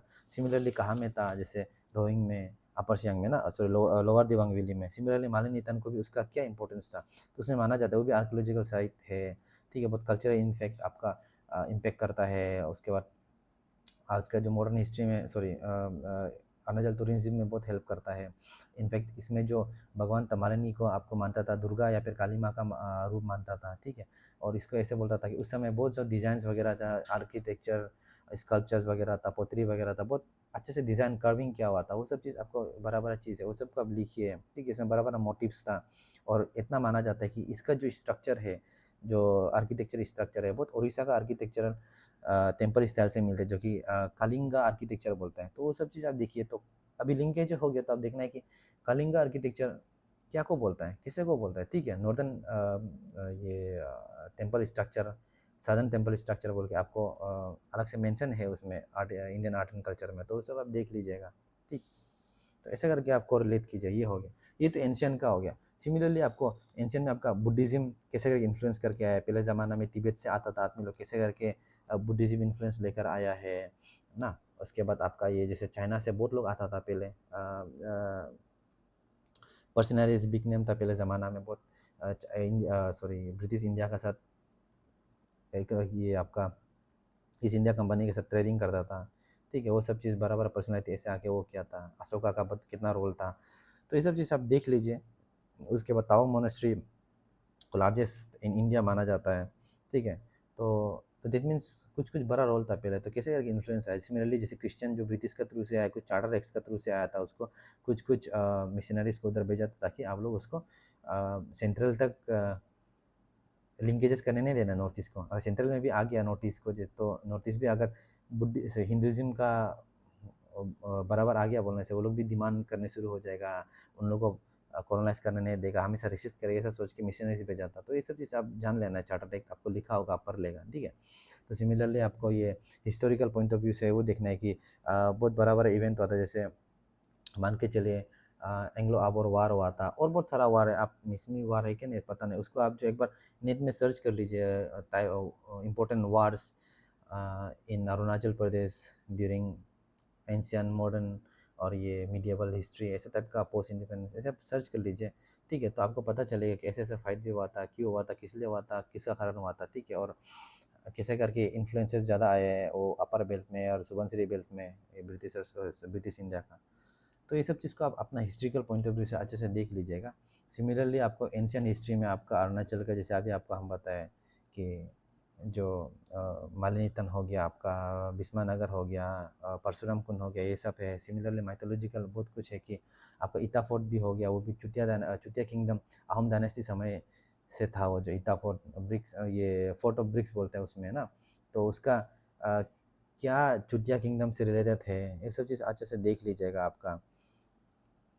और जीएस वन पर्सपेक्टिव से तो ये करंट अफेयर, सॉरी, अगर जीएस पर्सपेक्टिव से देखा जाएगा तो ये जीएस वन में आता है, आर्ट एंड कल्चर में, ठीक है ना। और सिमिलर मीडिएवल हिस्ट्री में आपको हम जैसे बताएं अहोम डायनेस्टी का क्या इन्फ्लुएंस था अरुणाचल में, इताफोर्ट जैसे, और जैसे बुद्धिज़्म का, क्रिश्चियनिटी का क्या इम्पोर्टेंस था अरुणाचल में, ठीक है, कैसे करके आया है, वो सब चीज़ देख लेना है आपका। एंड देन मॉडर्न हिस्ट्री में बोला जाएगा तो आपका जैसे वो आप धीरे धीरे आएगा मॉडर्न हिस्ट्री में, जैसे जो कि नॉर्थ ईस्टर्न फ्रंटियर ट्रैक बोल के है, नॉर्थ ईस्टर्न फ्रंटियर एडमिनिस्ट्रेशन बोल के है, ये सब चीज़ आपको प्रॉपरली इधर दिया हुआ है, वो बाद में धीरे धीरे आएगा। मैकमोहन लाइन लोग क्या है नहीं, वो आपको हम बाद में बताएगा आगे जाके। और आपका ये पोस्ट इंडिपेंडेंस, जैसे हिस्ट्री ऑफ इंडिया अरुणाचल ही बात कर रहा था, पोस्ट इंडिपेंडेंस भी सेम है आपका, कैसे करके यूनियन टेरिटरी बना है और कैसे करके अरुणाचल को स्टेटस मिला है, वो सब अभी आपको हम आगे में बताएगा। तो आगे आपको हम जैसे बताया था कि और सारा, और इसमें ऐसे दिया है कि हेरिटेज बोल के दिए, ये बेसिकली प्रीलिम्स में है आपका ना, इंक्लूडिंग इकोनॉमी एंड हेरिटेज, तो हम एक साथ ही बता रहे हैं आपको, हेरिटेज इन अरुणाचल प्रदेश बोल के ना, आपका important including understanding of heritage in Arunachal Pradesh. तो हेरिटेज का मतलब क्या है, हेरिटेज बेसिकली वही है कि जो लेगेसी, कुछ भी चीज़ है जो हम लोग को पास ऑन किया जाता है फ्रॉम जनरेशन, भी चीज़ आइडियाज़ हो जो कि टेंजिबल, ये दो तरह का होता है, टेंजिबल इंटेंजिबल होता है। जैसे कि मान के चलिए टेंजिबल हो गया आर्किटेक्चर, कुछ भी स्ट्रक्चर जैसे हो गया, जैसे बिल्डिंग हो गया, हाउस हो गया, ये सब हो गया। इंटेंजिबल जैसे हम लोग को गाना सॉन्ग्स हो गया, फोल्कलोर्स हो गया, जो कहानी हो गया, ये सब फेस्टिवल लैंग्वेज होता है। जैसे अभी हम लोग का तागिन का कुछ और भाषा है, निशी का कुछ और भाषा है, ये हम लोग को ये पास ऑन हुआ है generation to generation. We have our own, ये क्या बोलते हैं, क्लैन का सबसे हेड जिसको हम लोग अभी भी मानता है, उसका थ्रू से हम लोग का नाम आता है। तो सिमिलरली ऐसे टाइप का बहुत कुछ है, वो हो गया आपका इंटेंजिबल एसेट हो गया। मान के चलिए आपका अरुणाचल कंटेक्स में बात कराया जाएगा तो टेंजिबल एसेट जैसे कि मान के चलिए तवांग में है, तवांग मोनेस्ट्री है आपका, जो मालिनीतन टेम्पल है आपका टेंजिबल एसेट में, जो कि मालिनीतन टेम्पल आपका उसमें है, वेस्ट सियांग में है आपका, लिकावाली में, भीष्मानगर फोर्ट है आपका, रोइंग में है, लोअर दिबांग वैली में आपका ना। सिमिलरली इता फोर्ट ईटानगर में है। तो ऐसे तरह के बहुत सारे इंटेंजिबल, जैसे कि आपका फेस्टिवल्स हो गया हम लोग का, जैसे तागिन का सीदोनी, निशिगन्योकुम, आदि का सोलोंग, अपतनी का द्री, ऐसे टाइप का ना बहुत सारा है। इनफैक्ट हम लोग का जो डांस स्टाइल भी अलग है, हम लोग का लैंग्वेजेस अलग है, हम लोग का कहानी भी बहुत सारा अलग अलग है। ये सब चीज़ हम लोग इंटेंजिबल एसेट्स हो गए। तो आप इसको देख लेना, हेरिटेज बोलने से आप लिखने व्हाट इज हेरिटेज, कैसे टाइप का हेरिटेज होता है, टेंजिबल इंटेंजिबल कौन कौन सा आता है, इंटेंजिबल का मतलब क्या है, टेंजिबल का मतलब क्या है, इंटेंजिबल में कैसे कैसे ये एग्जाम्पल्स है टेंजिबल में, तो वो सब चीज़ को हमेशा आप फॉलो कीजिएगा, ठीक है ना। सिमिलरली आपका नॉर्थ ईस्ट में तो बहुत सारा हेरिटेज है, वो आप एक बार सर्च कर लीजिए, जो कि हम बताएगा तो बात भी लंबा हो जाएगा। और कौन कौन सा हेरिटेज अरुणाचल होगा, नॉर्थ ईस्ट में भी आपको यूनेस्को का साइट्स भी दिया गया है, उसका करंट अफेयर्स में क्या रिलेवेंस है, वो सब चीज़ आप जो अच्छे से देख लीजिए। और मान के चलिए कल क्वेश्चंस भी आता है कि आपको नोटिस में इतना ये नेचुरल हैज़र्ड्स वगैरह आता है, तो ये जो टेंजिबल एसेट्स है जैसे बिस्मा नगर फोर्ट हो गया आपका और ये मालिनीचंद टेम्पल हो गया, उसको क्या इशू है, क्या चैलेंजेस है with regards to natural hazards ना, तो उसको कैसे करके बचाया जा सकता है, गवर्नमेंट का क्या क्या इनिशिएटिव है, वो सब चीज़ को भी अच्छे से आप जो देख लेना, ठीक। और सिमिलरली आपका इधर में दिया हुआ है कि कल्चर, कल्चर तो आप सबको पता ही है, अभी हम जो बताए हेरिटेज के अंदर ही आता है कल्चर, जैसे कि जैसे निशी का न्योकुम हो गया, वो भी एक कल्चर है, ताकिन का सिद्धोने का वो भी एक कल्चर है, एंड वी प्रे और ओन रिलीजन धोनीपोलो हो गया, वो भी हमारा एक कल्चर है, प्रे करना लोकल स्टाइल में। तो उसमें हम लोग किसको प्रे करता है, क्या के लिए प्रे करता है, यूजुअली क्या होता है कि अरुणाचल में जितना भी फेस्टिवल्स होता है यूजुअली क्या होता है कि ऊपर वाला को भगवान को हम लोग प्रे करता है गुड हार्वेस्ट के लिए, गुड पीस पीस के लिए, और स्पिरिट जो बैड स्पिरिट इविल स्पिरिट होता है उसको हटाने के लिए ना। तो ये सब चीज़ को अच्छे से जान लेना, रिसर्च करना है, तो ताकि आप इसको प्रॉपरली लिख सकेगा, ठीक। और जो हार्वेस्ट के लिए होता है, गुड हार्वेस्ट वगैरह के लिए भी होता है ऐसे। और कौन कौन से समय में फेस्टिवल मनाया जाता है, जैसे न्योकुम फरवरी का कौन सा समय में, सिडोनी जनवरी का कौन सा समय में, ठीक है। तो ये सब चीज़ सोलोंग अगस्त का कौन सा समय में, तो ये सब चीज़ आपका 3 जुलाई ऐसे में कौन सा समय मनाया जाता है, तो अच्छे से जान लीजिए, ताकि स्पेसिफिक रहेगा तो अच्छा लगेगा आपका, तो अच्छा डेट वगैरह देगा। तो अब एग्जाम में डेट वगैरह देखे ऐसे इसका मीनिंग ये है बोलने से अच्छा है, क्योंकि क्वेश्चन कुछ भी आ सकती है, बी वेरी रेडी ना। अब अगर जैसे भी हो मान के चलिए क्वेश्चन में नहीं भी पूछा, एटलीस्ट आपको नॉलेज तो मिल रहा है नॉर्थ ईस्ट के बारे में ना, वो है। सिमिलरली आपका अभी विलेज इंस्टीट्यूशंस बोल के बोला है, traditional village institutions including chieftainship system. आप मान के चलिए इसमें ऐसे बोला कि विलेज इंस्टीट्यूशन और चिफ्टेनशिप सिस्टम को बता रहा है, तो मान के चलिए विलेज इंस्टीट्यूशन क्या है। विलेज इंस्टीट्यूशन बेसिकली हम लोग का जो बस्ती में ये लोकल कस्टमरी वो रहते हैं, इंस्टीट्यूशंस रहते हैं, उसको बोलता है, जो केबांग वगैरह करता है ना, ऐसे टाइप का है। तो चिफ्टेनशिप सिस्टम क्या बोलते हैं कि चिफ्टेनशिप सिस्टम जो क्या होता है, यूजुअली जो एक राजा होता है, जो मोनार्क टाइप का होता है, जो अथॉरिटी होता है, जो सब चीज़ कंट्रोल करता है, बी इट आपका ये इकोनॉमिकल जुडिशरी सब चीज़ के लिए ना। तो उसमें थोड़ा डेमोक्रेटिक वे में नहीं होता, तो आपको इजी वे में समझाएगा। चिफ्टेनशिप सिस्टम जो क्या है कि बेसिकली ये ऐसा है, आपका चिफ्टेनशिप सिस्टम जो मोर और लेस अभी आप जितना देखा जाएगा, पहले तवांग, वेस्ट कामेंग, ये सब में होता है, नोक्ते तंग उसमें ये वांगचू एरिया में होता है। इसमें क्या होता है कि एक राजा होता है जो कि जनरेशन से इसको पास किया जाता है, ये राजा है, ये रानी है, ये प्रिंस है, ठीक है, ऐसा करके क्वीन है, ऐसे टाइप का आपको पूरा बात दिया जाता है। और उसमें कुछ भी इश्यूज होता है, मान के चलिए जैसे कुछ भी डिसीजन मेकिंग होता है आपका, ज़मीन का केसेस हो गया, चोर का केसेस हो गया, पैसा का केसेस हो गया, वो पूरा राजा लोग का अंदर में ही आता है, जितना भी ज़मीन है, ठीक है। वो जो उसमें थोड़ा सा मोनार्क होता है, वन साइडेड होता है, मान के चलिए हम अगर किसी को पसंद नहीं, वो सही भी होगा, उसको गलत भी डिक्लेयर कर सकता है, वो फुल्ली डिस्क्रिशन होता है राजा का, तो ठीक है। इतना डेमोक्रेटिक वे में नहीं होता। बट विलेज इंस्टीट्यूशन क्या होता है कि बेसिकली ये जो क्या कस्टमरी लॉ के हिसाब से काम करता है, ठीक, कस्टमरी लॉ का हिसाब से हमारा तो डेमोक्रेटिकली वे में होता है। इसमें कोई विलेज हेड होता है, वो जो क्या करता है, दोनों पार्टी का बात सुनेगा, दोनों पार्टी का बात सुन के एक प्रॉपर कंक्लूजन में लाने की कोशिश करता है। फॉर एग्जांपल अभी का हिसाब से केबांग बोलते हैं हम लोग, जो क्या करता है कि बस्ती बस्ती आदमी जो सोसाइटी मेंबर्स लोग बराबर आदमी लोग जो बातचीत अच्छे से करेगा, बातचीत अच्छे से करने का सॉल्व करने की कोशिश करते हैं, बीट कैसा में हो। मान के चले तुम कोई कोई केसेस में ऐसा होता है कि हमारा लोकल कस्टमरी वे में बात करें, जैसे कोई कोई केसेस में ऐसे कहानी में भी सुनने में आता है कि मान के चलो कोई चोरी कर लिया, जूदी बोल रहा है वैसे, वो विलेज इंस्टीट्यूशन का ऊपर होता है कि कैसे काम किया जाएगा।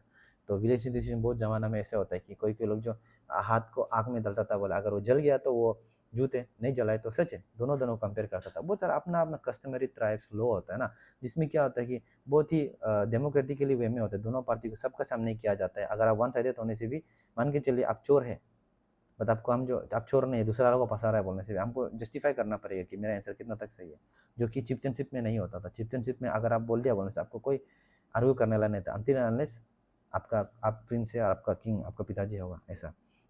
और ये जैसे कस्टमरी लॉ बेसिकली क्या होता है कि 6 शेड्यूल को फॉलो करता है, जो हमारा इंडियन कॉन्स्टिट्यूशन में बहुत सारे शेड्यूल है ना, तो उसमें 5th और 6th शेड्यूल बोल के भी है, जो ट्राइबल एरिया को रिलेटेड होता है, जो कि 5th शेड्यूल में आपका ट्राइबल एरिया होता है, बट यूजुअली नॉर्थ ईस्ट को एक्सक्लूजन किया हुआ है, वहाँ में आपका छत्तीसगढ़ झारखंड वगैरह है। और 6th शेड्यूल में जो है उसमें ट्राइबल एरिया को इंक्लूड किया जाता है नॉर्थ ईस्ट का। बट उसमें भी क्या होता है कि AMTM, जो कि असम हो गया, त्रिपुरा हो गया, मेघालय और मिजोरम उसको इंक्लूडेड किया हुआ है। नॉर्थ ईस्ट अरुणाचल, ये नागालैंड, अरुणाचल, ये सबको नहीं किया, मणिपुर लोग को ना।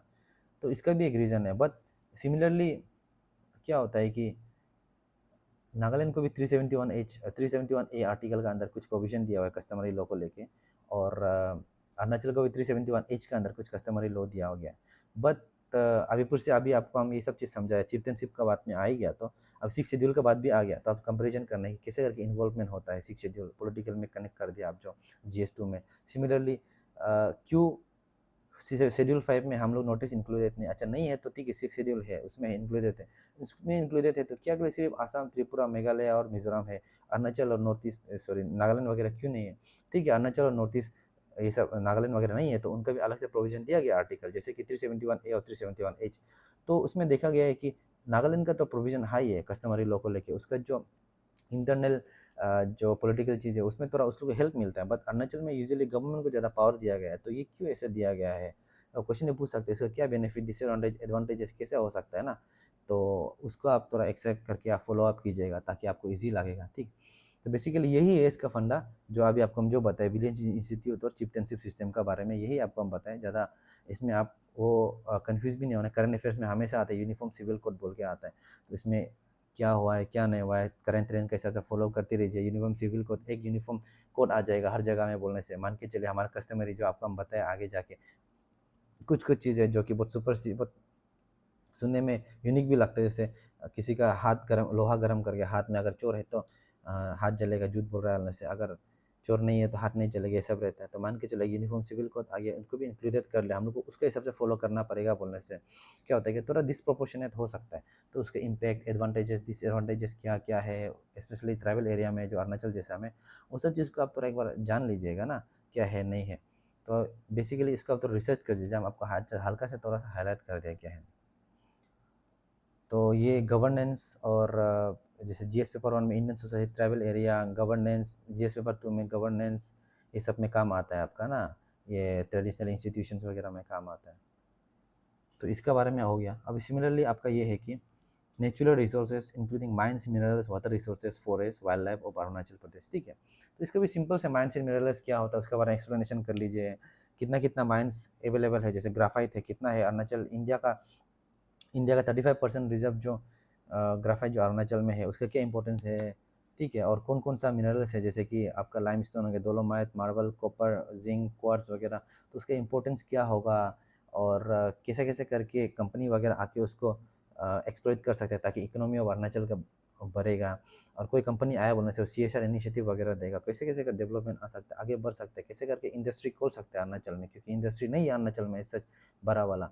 तो ये सब चीज़ आप आगे जाके क्वेश्चन आपको पूछेगा, पूछ भी सकते हैं, तो आप ऐड कीजिएगा। अगर नहीं पूछते हैं बोलने से माइंस एंड मिनरल्स के बारे में कुछ तो नॉलेज जान लीजिएगा। सिमिलरली दूसरा ऑप्शन है आपका, जैसे कि वाटर रिसोर्सेज बोल के बोला है। तो वाटर रिसोर्सेज बोल के बोला है, तो वाटर रिसोर्सेज में बहुत सारा पोटेंशियल है, हमारा रिवर सिस्टम बहुत सारा है, जैसे सुबनसिरी तो अभी जाके असम जाके ब्रह्मपुत्र हो जाता है। तो मान के चलिए हम लोग उससे पहले एक उसका ओरिजिन हो गया, हम लोग जो ओरिजिन तो मेन ऊपर तरफ से आता है, बट स्टिल फॉर आसाम ऐसे हो गया। तो उसमें हाइड्रो पावर पोटेंशियल हमारा बहुत है, बहुत सारा मेगावाट का। अभी आप जैसे न्यूज़पेपर में देखते रहता, न्यूज़ में देखते रहता होगा कि बहुत सारा लोग अपोज कर रहा है, आपका सियांग बेल्ट में हो गया, लोअर दिबांग वैली में, इटालियन में हो गया, दिबांग वैली और lower Dibang valley, I can vaguely remember. और सुबनसिरी एरिया कोई कोई जगह में आपका प्रोजेक्ट हो रहा है हाइड्रो पावर, तो उसका क्यों अपोज कर रहा है आदमी? तो आपको हमेशा जानना है एडवांटेजेस क्या होगा हाइड्रो पावर आने का, डिसएडवांटेजेस क्या होगा, गवर्नमेंट का क्या क्या इनिशिएटिव है, कितना वाट का आ रहा है, क्या क्या फ्यूचर में प्रोस्पेक्ट हो सकता है। जैसे मान के चलिए आजकल बहुत लोग जो सपोर्ट नहीं कर रहा है पेट्रोल और डीजल, ये सब पोल्यूशन होता है हल्के, तो many are moving towards electrical car vehicle और समथिंग। तो क्या हो गया कि बहुत लोग जो अरुणाचल में अभी इलेक्ट्रिसिटी हाई है, वैल्यू ये है वो है बोल के, अभी बहुत लोग जो इतना गाड़ी के ऊपर से फैसिलिटी नहीं है इलेक्ट्रिकल कार का, तो यूज़ करता नहीं। मान के चलिए हाइड्रो पावर आ गया कल को, सबसे पहले एक एम्प्लॉयमेंट जनरेशन तो होगा, और सिमिलरली आपका क्या है कि उसमें ह्यूज इलेक्ट्रिकल पोटेंशियल होगा, जिसके कारण से बड़ा बड़ा कंपनी आके हमें सेटअप कर सकता है अपना प्लांट्स वगैरह, कुछ भी कल को हम लोग जो प्रॉपरली चीपर हो जाएगा इलेक्ट्रिसिटी, तो क्या होगा कि हम लोग ऐसे इलेक्ट्रिकल व्हीकल वगैरह यूज़ कर सकते हैं। ये सब चीज़ एडवांटेजेस है। धीरे धीरे क्या होगा, टूरिज्म बढ़ेगा, धीरे धीरे इंडस्ट्री आएगा, डेवलपमेंट आएगा हमारा यहाँ में। बट इसका फ्लिप साइड भी है कि इसका डिसएडवांटेजेस क्या क्या है। डिसएडवांटेजेस ये है कि आपका बहुत सारा लॉस ऑफ लाइफ हो सकता है फ्यूचर में, क्योंकि जब डैमेज डैम बनता है तो फ्लडिंग का सिचुएशन आ सकता है, स्ट्रक्चर डैमेजेस हो सकता है, ठीक है, और उसमें फॉरेस्ट कटिंग होगा, बायोडाइवर्सिटी का जो फ्लोरा फोना का डिस्ट्रप्शन होगा, ये सब चीज़ें वो है। तो आप देख लीजिए गवर्नमेंट क्या क्या स्टेप नेसेसरी देख सकता है, क्या क्या नहीं कर सकता है, क्या क्या इन्वायरमेंट का इम्पैक्ट असेसमेंट बोल के कुछ सिस्टम रहता है जो कि अब इन्वायरमेंट सेक्शन में आप पढ़ लेगा, तो उस सबको कैसे इंक्लूजन करना है ना। तो वो सब चीज़ को अच्छे से देखिए और आप करंट अफेयर्स के साथ हमेशा टच कीजिए कितना मेगावाट का आ रहा है, ठीक है, वो सब चीज़ आप लिंकेजेस करते रहिए, वैल्यू एडिशन। सिमिलरली आपका फॉरेस्ट है, फॉरेस्ट भी हम जैसे आपको लेन का बारे में बताया था कि फॉरेस्ट भी किसी टाइप का फॉरेस्ट है हमारा अरुणाचल में, आप लिख लेना व्हाट इस फॉरेस्ट वगैरह। फॉरेस्ट भी आपका एवरग्रीन है, सेमी एवरग्रीन, एल्पाइन है, तो कौन कौन सा कितना कितना परसेंटेज ऑफ फॉरेस्ट अवेलेबल है अभी, ये सब चीज़ आपको प्रॉपरली देख लेना है। देख लेने के बाद कौन कौन सा फ्लोरा, कौन कौन सा प्लांट अवेलेबल है, बेम्बू मेडिसिनल प्लांट कौन कौन सा अवेलेबल होता है, उसका क्या यूटिलाइजेशन होता है हमारा, और रोडोडेंड्रन वगैरह कितना अवेलेबिलिटी है, रोडोडेंड्रन कौन सा आयुषन क्लासिफिकेशन क्या है उसका, उसके बाद ये क्या बोलते हैं, एंडेंजर्ड है, एंडेमिक है, ये सब चीज़ अच्छे से आप देख लीजिएगा, नोट्स बना लीजिएगा ना। उसके बाद स्टेट फ्लावर है तो क्यों है, किस लिए नहीं है, ऐसे तक उसका इंपॉर्टेंस क्या है, ये सब चीज़ अच्छे से आप बना लीजिएगा नोट। ज़्यादा तो कुछ तो नहीं, क्वेश्चन कुछ भी पूछ सकता है, बात आप नोट्स बना लीजिएगा इसका। Similarly wild life of Arunachal Pradesh बोल के रखा है, वाइल्ड लाइफ बोलने से भी आप अच्छे से जान लीजिएगा वाइल्ड लाइफ क्या हो बोलते हैं, किस लिए बोलते हैं, ठीक है।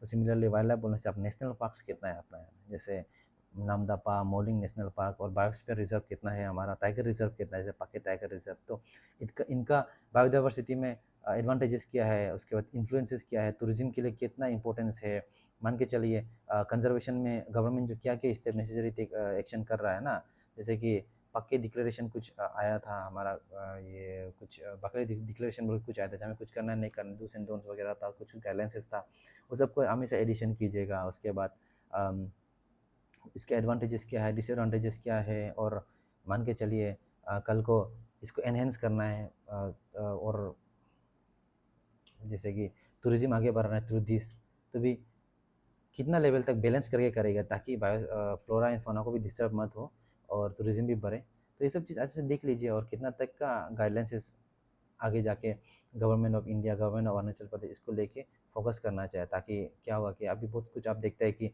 लियोपार्ड, पेंटर वगैरह, कौन ये एक्सीडेंट हो गया, ये एनिमल उसके साथ टक्कर हो गया, ऐसे सब कोई हाथी आके छेप दिया गाड़ी को, ऐसा बहुत कुछ देखते हैं। ये सब चीज़ फ्यूचर में अन्य से अनटोल्ड इंसिडेंट ना होने के लिए उसका गवर्नमेंट क्या क्या स्टेप नेसेसरी स्टेप देख सकता है, वो सब चीज़ आप देख लेना है, ठीक है।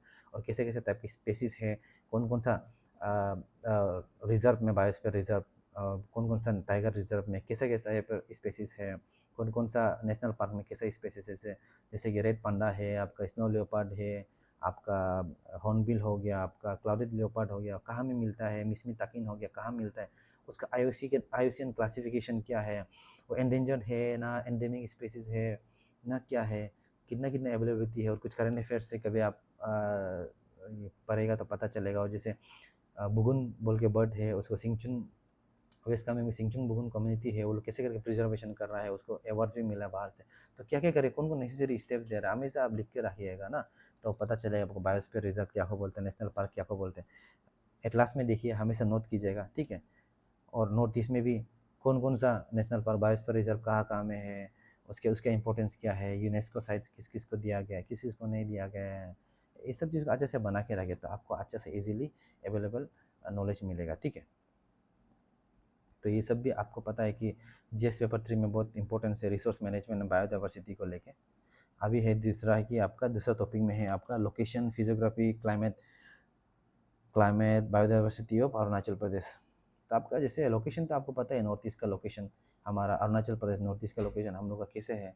तो ऐसे है कि हमारा ऊपर में लेफ्ट साइड में हमारा भूटान है, वेस्ट वेस्ट में, नॉर्थ में हमारा चाइना है, ईस्ट में हमारा आसाम है, नागालैंड है, म्यांमार है, साउथ में हमारा बांग्लादेश वगैरह है। तो अभी आगे भी आपको हम बता चुके हैं कि कितना स्ट्रेटेजिकली इंपॉर्टेंस है हम लोग का जो अरुणाचल का लोकेशन, जो ऊपर चाइना का थ्रेट होता है सिक्योरिटी पर्पज़, वेस्ट साइड में इतना थ्रेट तो नहीं है, बट ट्रेडिंग के लिए थोड़ा हम लोग को इशू रहता है भूटान का, सॉरी। साउथ में आपका इलीगल इमिग्रेशन का, राइट साइड में आपका जो नागालैंड, मणिपुर और ये म्यांमार वगैरह से हम लोग का थोड़ा इंसर्जेंसी इश्यूज थोड़ा रहता है। सिमिलरली ये कौन कौन सा बेल्ट में है ये लोकेशन हमारा, ठीक है, मैकमोहन लाइन है हमारा, यहाँ में कितने स्ट्रेटजी के लिए इंपॉर्टेंस है ये लोकेशन, ये सब चीज़ का हमेशा बता लीजिए। और क्या क्या डिसएडवांटेजेस है हमारा लोकेशन, मान के चलिए कल को कुछ ब्लॉकेज हो गया, कुछ इश्यूज चले गए, कुछ दूसरा स्टेट का जैसे आसाम का साथ ब्लॉकेट कर देता है, उसको हम लोग ठीक करने के लिए क्या कर सके। जैसे अभी रिसेंटली एयर कनेक्टिविटी लाया है हमारा, मान के चलिए एयर कनेक्टिविटी जैसे उड़ान स्कीम का थ्रू से धोनीपोलो एयरपोर्ट, तो थोड़ा हम लोग को रिस्पाइट दे रहा है, मान के चले ब्लॉक भी होता है बोलने से we can move from there and do our, मतलब हम लोग अपना काम चला सकता है ऐसा टाइप का। तो ये सब चीज़ आप देखिए ये टाइप को। सिमिलरली आपका फिजियोग्राफी हो गया ना, आपका फिजियोग्राफी में भी ऐसे है कि बेसिकली ये ज्योग्राफिकल टर्म्स है कि हमारा जो एरिया, जो नॉर्थ ईस्ट अरुणाचल एरिया, जो उसका जो टोपोग्राफी फिजियोग्राफी जो कैसा है उसका, जैसे कौन सा बेल्ट में, ईस्टर्न हिमालय रेंजेस में, मिडिल जोन में, शिवालिक रेंजेस में है। तो आप ज्योग्राफी को अच्छे से देखिए, मैप को देखने के बाद आप हमेशा से ये एटलास वगैरह में भी कैलकुलेट करते रहिए कि कैसे कैसे टाइप का हमारा जोन में आते हैं, high Himalaya, middle zone, Shivalik ना। सिमिलरली कैसा कैसा माउंटेन है, हाई टेरेन माउंटेन है, जैसे कंगतो हो गया नॉर्थ ईस्ट में, कौन सा जगह में है, अरुणाचल में है तो कौन सा जगह में है। सिमिलरली कौन करंट अफेयर्स में क्या कुछ न्यूज़ आ रहा है, जैसे कि कैरी सितम इसका में न्यू डिस्कवर हुआ था, कैसे है क्या नहीं, क्यों अभी तक अनएक्सप्लोर्ड है, किस लिए है, कौन कौन सा बड़ा पर्सनैलिटी वहाँ गया था, कैसे कैसे हुआ था, वो सब चीज़ आप थोड़ा जान लीजिएगा। और हमारा फिजियोग्राफी एरिया जो कि डेंस फॉरेस्ट है ना, ट्रॉपिकल सब ट्रॉपिकल है, वो सब चीज़ अच्छे से ध्यान कर लीजिए। वो एक्चुअली नॉर्थ ईस्ट अरुणाचल बोल के भी नहीं है, आप ज्योग्राफी जीएस2 पढ़ेगा उसमें आपको पता चल ही जाएगा। सॉरी, सिमिलरली आपका क्लाइमेट है, क्लाइमेट भी बेसिकली हम वही आपको बताइए, क्लाइमेटिक कंडीशन कैसे है, रेनफॉल है, ट्रॉपिकल सब ट्रॉपिकल डिसीडियस है हम लोग का कैसा है, वो भी आपको एल्पाइन है, आपको वो भी आपको आराम से ये सेम जीएस पेपर 2 में ज्योग्राफी पड़ेगा उसमें ही मिल जाएगा, क्योंकि सेम ही रहता है उसका, ऐसे स्पेसिफिक कुछ बोल के नहीं है। बस क्वेश्चन पूछेगा कि अरुणाचल का XYZ जगह में कौन कौन सा टाइप का क्लाइमेटिक कंडीशन है, क्यों उसमें, या फिर नॉर्थ ईस्ट में मेघालय में क्यों मानसून में इतना क्यों रेनफॉल होता है, क्या नहीं होता है, तो आप जान लीजिएगा। सिमिलरली अरुणाचल में आजकल क्यों इतना रेनफॉल है, किस लिए हो रहा है ना, ऐसे टाइप का। या फिर अपर बेल्ट में अरुणाचल में ज़्यादा क्यों रेनफॉल होता है, जैसे मान के चलो करा दादी कुरुंग में क्यों होता है, डाउन बेल्ट में इतना कंपेरेटिवली क्यों कम होता है रेनफॉल, तो वो सब चीज़ भी अच्छे से देख लीजिएगा। तो ये रेनफॉल ये सब का कारण जो कितना इम्पेक्ट होता है हमारा कनेक्टिविटी इश्यूज़ में, जैसे वाइब्रेंट विलेज प्रोग्राम पीएमजी आवास स्रोत में रास्ता बनाने के लिए करता है, इतना रेनफॉल होता है कि जिसके कारण क्या होता है कि काम जो 1 महीने में खत्म होने वाला काम जो 3 महीना लगता है कुछ कुछ चीज़। तो ये सब चीज़ इंफ्रास्ट्रक्चर इश्यूज़ भी रहता है, वो सब चीज़ को आप कनेक्ट कीजिएगा हमेशा से ना। सिमिलरली बायोडाइवर्सिटी, जैसे आपको हम बताया था कि अभी थोड़ा पहले बायोडाइवर्सिटी बताया था कि क्या है क्या नहीं, आप जान लीजिएगा कि बायोडाइवर्सिटी कौन सा, नॉर्थ ईस्ट जो अरुणाचल जो कौन सा पार्ट है उसका मतलब क्या है, उसमें बायोडाइवर्सिटी कैसा कैसा है, कैसा कैसा टाइप का फ्लोरा है, फोना है। फ्लोरा जैसे कि मान के चलिए अब रोडोडेंड्रन है, मेडिसिनल प्लांट्स है, कौन सा तो उसका आईयूसीएन क्लासिफिकेशन क्या है, एंडेंजर्ड है ना एंडेमिक स्पेसिस है।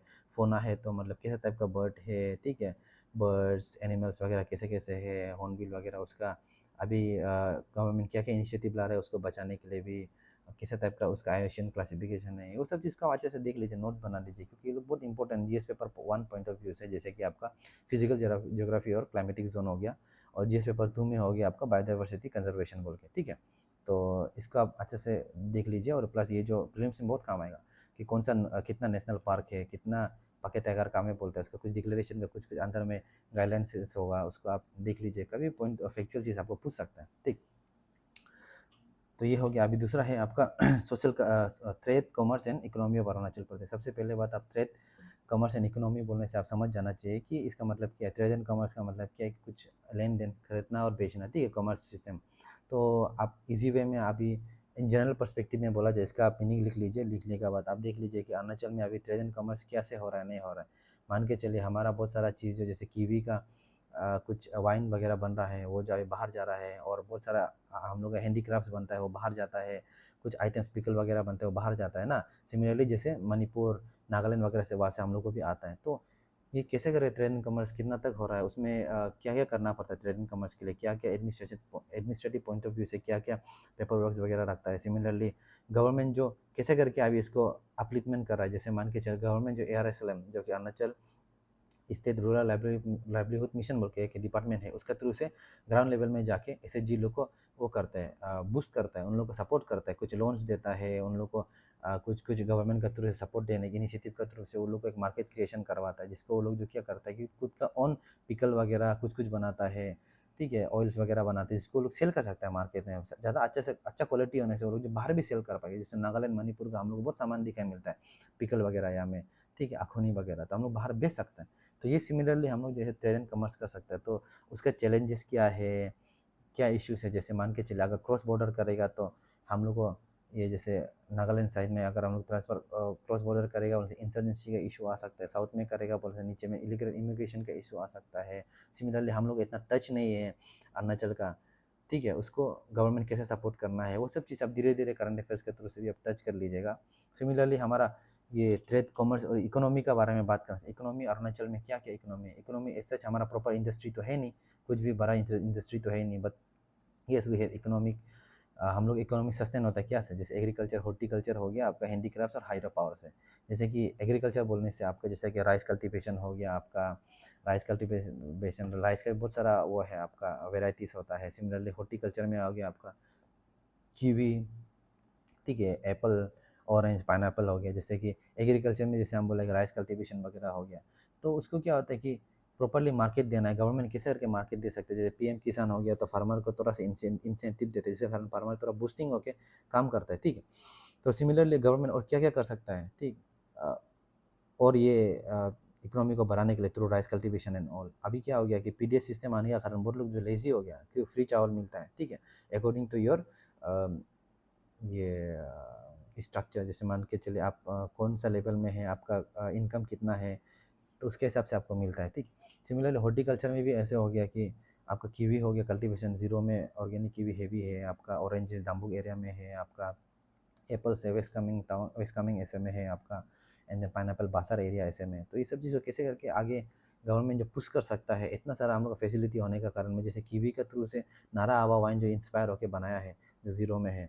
तो similarly last time I think 2 3 years और समथिंग पहले एक कुछ इनिशिएटिव किया था कि फर्स्ट टाइम कीवी को ना कुछ था उसमें आसाम ना कहीं में सेलिंग करने जा रहा था। तो कैसे कैसे नया नया इनिशिएटिव आ सकता है, कैसे करके डेवलपमेंट क्रिएशन हो सकता है, ताकि इनकम हम लोग इकोनॉमी बूस्टिंग करो ऐसे टाइप का। सिमिलरली हैंडीक्राफ्ट, जैसे कि लोकल हैंडीक्राफ्ट हमारा बनता है, बेम्बूज वगैरह से स्ट्रक्चर बनता है, कुछ भी बनता है उसको हम लोग सेल कर सकता है। और सिमिलरली हाइड्रो पावर पोटेंशियल है, जैसे आजकल आप अभी थोड़ा पहले भी आपको हम बताया कि ह्यूज पोटेंशियल है रिवर का हमारा यहाँ में। तो हाइड्रो डैम वगैरह बनाया बोलने से इलेक्ट्रिसिटी प्रोडक्शन होगा, चीप होगा, इंडस्ट्री लोग इन्वेस्ट करे, इकोनॉमी एम्प्लॉयमेंट बढ़ेगा हमारा ना। तो उसका फ्लिप साइड भी है जो आपको बता चुका है। ठीक है, ये सब चीज़ को हमेशा रख लेना है। और रिसेंटली गवर्नमेंट का क्या क्या इनिशिएटिव है वो देख लेना। जैसे गवर्नमेंट जो है हैंडीक्राफ्ट एंड हैंडलूम पॉलिसी निकला है 2025 में, उसका अंदर का प्रोविजन देख लेना, वो कितना तक के बेनिफिशियल होगा, क्या क्या इम्पैक्ट किया होगा ना, आपको कभी भी क्वेश्चन पूछ सकते हैं। तो ये सब चीज़ को हमेशा याद रखना है। तो सिमिलरली हम लोग मूव ऑन करते हैं दूसरा टॉपिक में, जैसे कि सोशल एंड डेवलपमेंटल इश्यूज़ में। देखो सोशल एंड डेवलपमेंटल इश्यूज़ तो बहुत सारा है, जैसे कि मान के चलिए आपका इंफ्रास्ट्रक्चर गैप्स हो जाता है कभी कि सोशली डेवलपमेंटल इश्यूज़ बोलने से, जैसे मान के चलिए बहुत सारा आउटपोस्ट एरिया में रास्ता वगैरह नहीं है। जैसे न्यूज़ में आप लोग सुनते भी रहता होगा, अरुणाचल के XYZ जगह में एक आदमी ऑन द वे में मर गया, क्यों बोलने से उसको बुक किया जा रहा था, फैसिलिटी नहीं था, मेडिकल रास्ता का भी फैसिलिटी नहीं था, जिसका कारण वो जो आगे तक मेडिकल फैसिलिटी नहीं ले सकने का कारण जो मर गया ऐसे। और बहुत जगह में तो कनेक्टिविटी भी नहीं है, इंटरनेट कनेक्टिविटी, जिसका कारण क्या होगा, इंटरनेट कनेक्टिविटी नहीं होके ना फ़ोन कॉल कर सकते, कुछ भी कर सकते हैं। तो ये इंफ्रास्ट्रक्चर गैप हो गया, जिसका कारण डेवलपमेंटल इश्यूज़ रहता है। सिमिलरली सोशल इश्यूज़, जैसे कि मान के इंसर्जेंसी इशू रहता है आपका, एनेशियन अल्फा, जैसे नॉर्थ ये अब नागालैंड वगैरह मणिपुर से आता है इंस्पायर होके, आसाम से। तो सिमिलरली हमारा जो रिसेंटली सरफेस हुआ था यूनाइटेड तारनी आर्मी बोल के इंस्पायर होके, क्या होता है कि यूथ लोग को वो लोग जो मिसगाइड करके ऐसे अननेसेसरी चीज़ में इन्वॉल्व कराता है, तो हम लोग के लिए प्रॉब्लम होता है जगह जगह में, ठीक है ना। ये लोग बेकार में अननेसेसरी बर्डन क्रिएट करते हैं वो एरिया का आदमी को। सिमिलरली आपका जैसे मान के health care and education system हो गया, बहुत सारा जगह में हेल्थ केयर एजुकेशन फैसिलिटी नहीं, जिसका कारण माइग्रेशन करना पड़ता है। माइग्रेशन वो जगह से बेहतर हेल्थ केयर एंड एजुकेशन का कारण जो माइग्रेशन करके XYZ बस्ती से, वो बस्ती जो ऐसे डिफंग रह जाता है ना, उधर कोई एक्टिविटी रहता है क्या नहीं रहता है। तो ये सब को देखा जाने से, जिसे देखा जाने से आपका कि गवर्नमेंट क्या क्या कर सकता है, क्या क्या नहीं कर सकता। जैसे कि रोड का भी कंडीशन आप देख रहे हैं, टाउन में भी हमारा नया नया ट्रांस अरुणाचल हाईवे वगैरह बन रहा है, बट क्या हो गया कि अभी भी ड्यू टू डिले और समथिंग का कारण क्या हो गया कि अभी सब स्टैंडर्ड काम कर रहा है, वो भी एक डेवलपमेंटल इश्यूज है। तो गवर्नमेंट क्या कर सकते हैं, ये प्रॉपर चेक एंड बैलेंस कर सकते हैं, ट्रांसपेरेंसी लाने के लिए कुछ भी काम कर रहा है उसका वीडियो रिकॉर्डिंग कर सकता है ना। और कुछ इनिशिएटिव जैसे कि अब दीनदयाल उपाध्याय स्वावलंबन योजना आ रहा है, जो कि यूथ लोग को, जो अनएम्प्लॉयड यूथ है उसको सब्सिडी प्लस लो इंटरेस्ट में आपको वो देता है कि लोन देता है, जाकि आप अपना जगह में कुछ अच्छा डेवलपमेंट काम कर सको। तो यूथ जो एजुकेशन और हेल्थ सेक्टर के लिए माइग्रेशन करके आया था, वो लोग वापस अपना जगह जाएगा, कुछ डेवलपमेंट काम का होम स्टे खोलेगा, बिजनेसेस खोलेगा, तो धीरे धीरे वहाँ में आदमी नॉलेजेबल हो गया, वहाँ में फंक्शनिंग शुरू होगा, इकोनॉमी बढ़ेगा वहाँ का। लाइवलीहुड बढ़ेगा, इंफ्रास्ट्रक्चर गैप कम हो जाएगा। जैसे जैसे काम शुरू होगा तो डिमांडिंग शुरू हो जाएगा आदमी लोग का रास्ता वगैरह लाने के लिए, तो गवर्नमेंट भी उसके हिसाब से रास्ता के लिए डिमांड करके रास्ता प्रोवाइड करना है। जैसे कि इंफ्रास्ट्रक्चर गैप, जैसे प्रॉपर रोड कनेक्टिविटी नहीं है, तो जैसे हम बताएं कि PMGY स्रोत हो गया, VVV प्रोग्राम हो गया, वाइब्रेंट विलेज प्रोग्राम, उसके थ्रू से ला सकता है। रोड नेटवर्क कनेक्टिविटी नहीं है तो उसको प्रोग्राम हो गया, जैसे यूनिवर्सल सर्विस ऑब्लिगेशन फंड हो गया, वो सब चीज़ आप दे सकते हैं एयरटेल वगैरह को ला के। तो ये सब चीज़ आप प्रॉपरली करवा सकते हैं आपका। तो ये सब चीज़ डेवलपमेंट सोशल इश्यूज, जैसे कि वुमेन का डोमेस्टिक वायलेंस होता है उसको कैसे करे कैसे करे कम कर सकेगा। एंड देन जैसे मान के चलो वुमेन का एम्पावरमेंट के लिए क्या क्या कर सकेगा। जैसे कि बहुत सारा केसेस में होता है कि वुमेन एम्पावरमेंट कम होता है, जिसके कारण वुमेन को क्या होता है कि इतना रोल्स रिस्पॉन्सिबिलिटी ज़्यादा दिया जाता है, जिसका कारण क्या होता है कि सोसाइटी में उसको दबा के रखा जाता है। तो आजकल गवर्नमेंट क्या कर रहा है कि एयर स्लिम के थ्रू से, SHG को थ्रू से वुमेन को एम्पावर किया जा रहा है। और बहुत केसेस में रिजर्वेशन भी दिया 33% इलेक्शन में। ठीक है, ये सब चीज़ गवर्नमेंट कर रहा है, बट इसका भी फ्लिप साइड है। आप जैसे पंचायत सीरीज़ देखा हुआ तो उसमें आपको पता चलेगा कि इलेक्टेड तो लेडी होते, वुमेन तो होता है, बट चलाता कोई और है, उसका हस्बैंड चलाता है। तो ये सब भी इशू है। तो ये सब चीज़ को आप प्रॉपरली अच्छे से मतलब देखिए ना, क्योंकि ये लोग इम्पोर्टेंट इसलिए कि आपका ये जिस पेपर 2-3 में इंफ्रास्ट्रक्चर गैप ये सब में 3 में तो इम्पोर्टेंस है आपका ये सिक्योरिटी पर्सपेक्टिव से।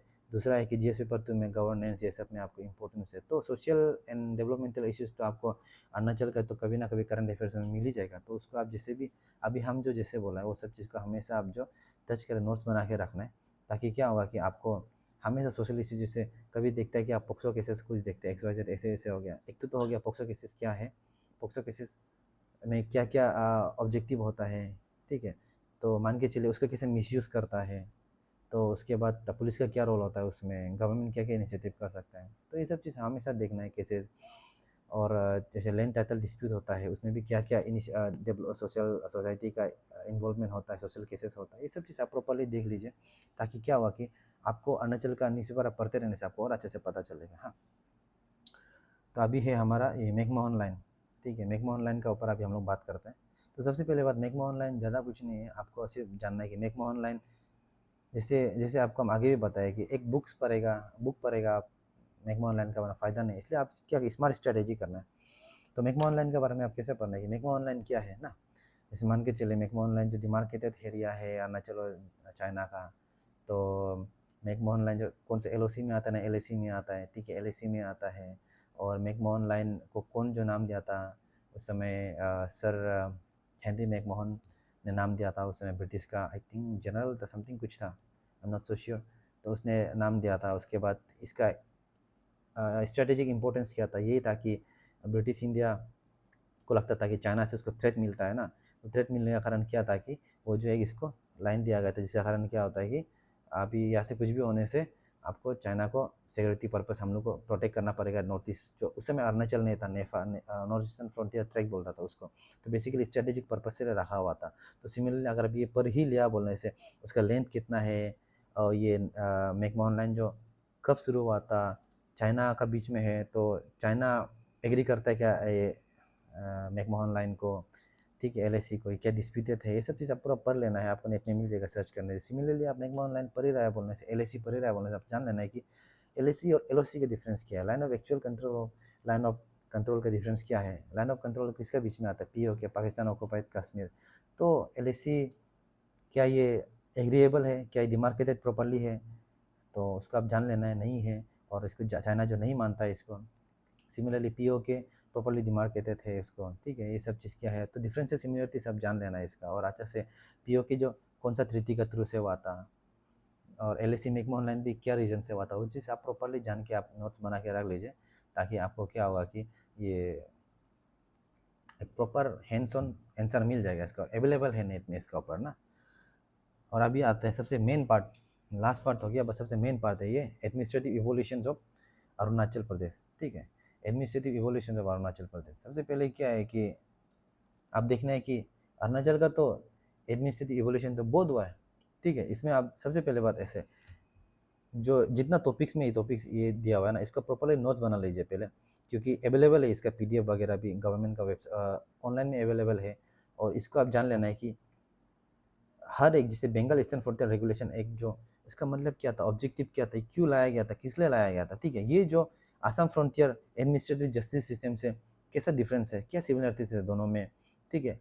उसके बाद सिमिलरली या फिर Bengal eastern frontier regulation act और ये दाइंग रिंग कमिटी का क्या रिलेशन है, या फिर आपका administrative development in north Eastern frontier tract और नॉर्थ ईस्टर्न फ्रंटियर एजेंसी, ये दोनों क्या है, क्या डिफरेंसेस है, क्या सिमिलरिटीज है, इसका इम्पैक्ट जो बेंगल ईस्टर्न फ्रंटियर रेगुलेशन से क्या है या फिर क्या सिमिलरिटीज है, ये सब चीज़ आप एक दूसरे से लिंकेजेस करना चाहिए ताकि आप क्या करेगा कि आप डाइवर्सिफिकेशन पॉइंट ऑफ व्यू से पढ़ सकेगा। तो अभी आपको हम जस्ट समझा रहा है इसको कि क्या है पॉइंट ऑफ व्यू से। जैसे मान के चलिए अभी एवोल्यूशन ऑफ अरुणाचल प्रदेश जैसे हुआ था, जैसे मान के चलिए एवोल्यूशन अरुणाचल प्रदेश, सबसे पहले बात तो पहले आपका तो ब्रिटिश का अंदर आता था, नॉर्थ ईस्टर्न फ्रंटियर ट्रैक्ट बोल के आता था आपका। जैसे मान के चलो 1954 का अंदर में आपका नॉर्थ ईस्टर्न फ्रंटियर ट्रैक्ट जो कि आपका north eastern administrative regulation act बोल के आता था, ठीक है। तो वो जो पहले क्या था कि बेसिकली आपका ब्रिटिशर्स लोग का बनाया हुआ था, तो कि गवर्नमेंट ऑफ असम का साथ था, बट क्या था कि गवर्नमेंट ऑफ असम का साथ तो था, बट उसको डायरेक्टली गवर्नर ऑफ असम जो वो नहीं करता था, एडमिनिस्टर नहीं करता था। ये जो बेसिकली क्या था कि एडमिनिस्टर करने से भी ब्रिटिश का ज़्यादा रोल था इसमें। अब उसको अच्छे से एक बार देख लीजिएगा, तो मेरा वेग आंसर होने से भी जो भी हो ब्रिटिश का अंदर करता था। बेसिकली क्या था कि इसको एडमिनिस्टर करने वाला जो इंडियन फ्रंटियर एडमिनिस्ट्रेटिव सर्विस था, जो अभी IAS हो गया, और इसमें ज़्यादातर जो फोकस किया गया था विलेज काउंसिल में, जो आपको हम बताया था, तो डेमोक्रेटिकली होता है, चिफ्टनशिप नहीं होता है, ठीक है। तो इसमें विलेज काउंसिल हेड होता है, कोई सॉल्व करता था। इसमें ब्रिटिश का ये बनाने का इसका मतलब यही था कि मतलब बहुत केसेस में क्या होता है कि अरुणाचल में हो गया, कहीं में भी हो ना, बहुत केसेस में क्या होता है कि ये बाहर का लोग जो बहुत फोकस करता था नॉर्थ ईस्टर्न अरुणाचल ऐसा में आने के लिए, और कभी भी उसको ट्राइबल एरिया को डिस्ट्रप्शन कर सकेगा, ये करेगा बोल के ये लोग जो बहुत कुछ सिस्टम ओके। जिसे मान के चलिए बंगाल ईस्टर्न फ्रंटियर रेगुलेशन एक भी इसका थ्रू से आया था, नॉर्थ ईस्टर्न फ्रंटियर ट्रैक्ट का जो गवर्नमेंट और जो ब्रिटिश गवर्नमेंट बनाया था, जिसमें ILP का प्रोविजन दिया गया था ना, जहाँ में क्या था कि आपका ये बाहर का लोग नहीं आना है, नॉन ट्रैवल वगैरह नहीं आना है, क्यों बोलने से वो लोग जो एक्सप्लॉइट करेगा वो आपको हम थोड़ा बाद में आगे जाके बताएगा। तो इसका इंपॉर्टेंस ये है।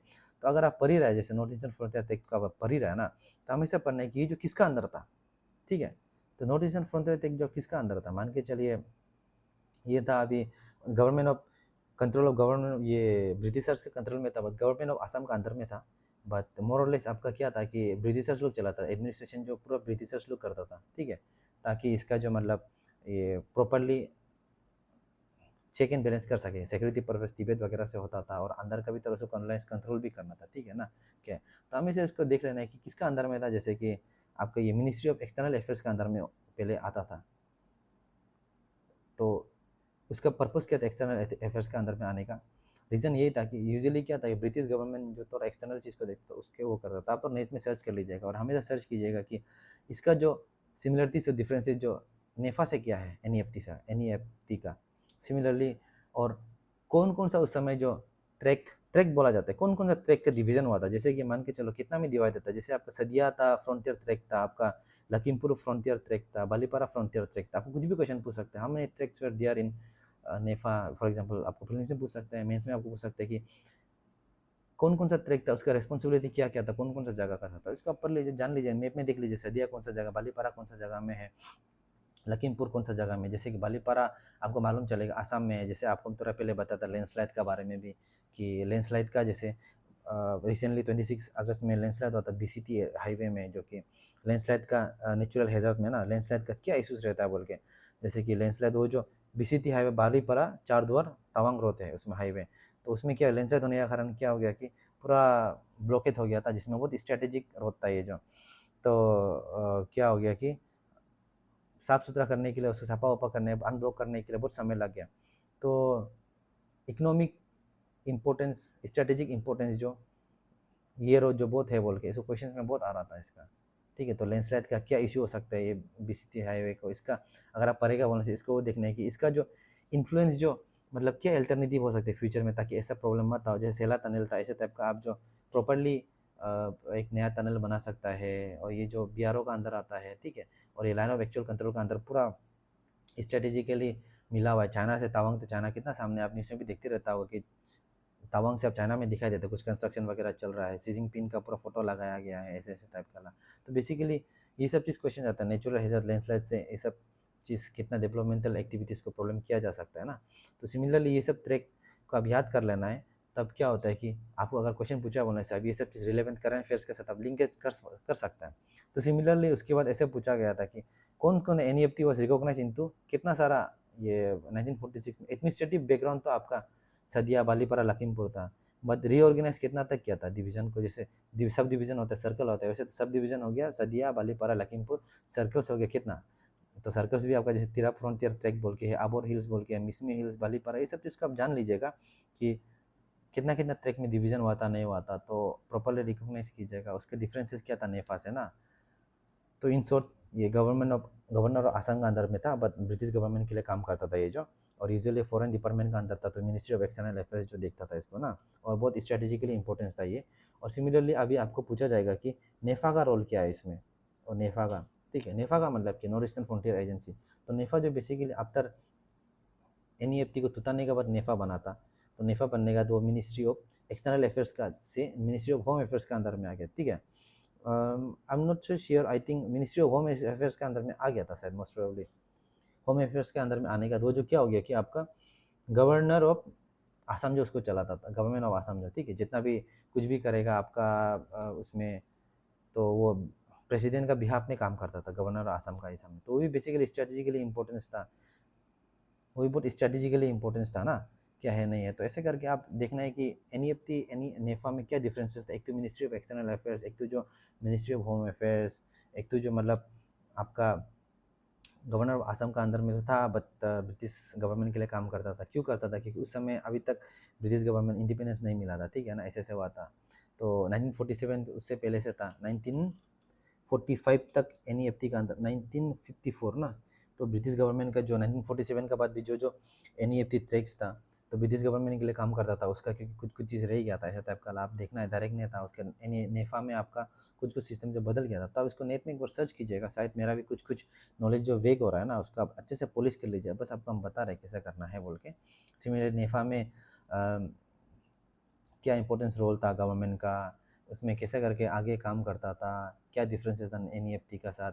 सिमिलरली आपका बात नेफा का बात आपका जैसे आए हमें कि 1972 में आपका यूनियन टेरिटरी बना है, अरुणाचल यूनियन टेरिटरी बना है, वो जो नेफा से, नेफा को असम से अलग किया गया है, नेफा को अरुणाचल नाम दिया गया है, उसमें क्या रोल होता था उसमें, उसमें मतलब प्रेसिडेंट जो डायरेक्ट रूल नहीं करके लेफ्टिनेंट गवर्नर दिया गया था, उसमें यूनियन टेरिटरी था तो लेफ्टिनेंट गवर्नमेंट दिया गया था, तो कैसे करके काम करवाता था, इसीलिए आप सबको मालूम होगा कि आर्टिकल 239 का थ्रू से प्रेसिडेंट जो लेफ्टिनेंट गवर्नर को पावर दिया जाता है कि आप जो यूनियन टेरिटरी को एडमिनिस्टर करो, जैसे गवर्नर जैसा ना, प्रॉपर गवर्नर जैसा तो नहीं है, बट आप प्रेसिडेंट का बिहाफ में काम कर रहा होता है तो थोड़ा पावरफुल होता है। और उस समय में जब यूनियन टेरिटरी था तो हमारा 1972 में बना था, तो 1975 में हमारा लेजिस्लेचर भी इंट्रोड्यूस हुआ था, जहाँ में 32 मेंबर्स लेजिस्लेचर असेंबली था, 32 मेंबर लेजिस्लेटिव असेंबली था, जहाँ में 30 जो अपना खुद से इलेक्टेड था और 2 जो सेंट्रल गवर्नमेंट का नॉमिनेटेड था ना।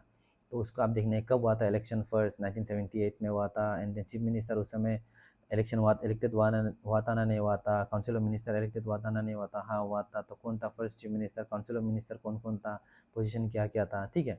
उसके बाद आप देखना है कि मतलब उसमें धीरे धीरे करके गवर्नर का रोल जो एक्चुअली बोलने से काउंसिल ऑफ मिनिस्टर से भी ज़्यादा था, ऐसे टाइप का वाला।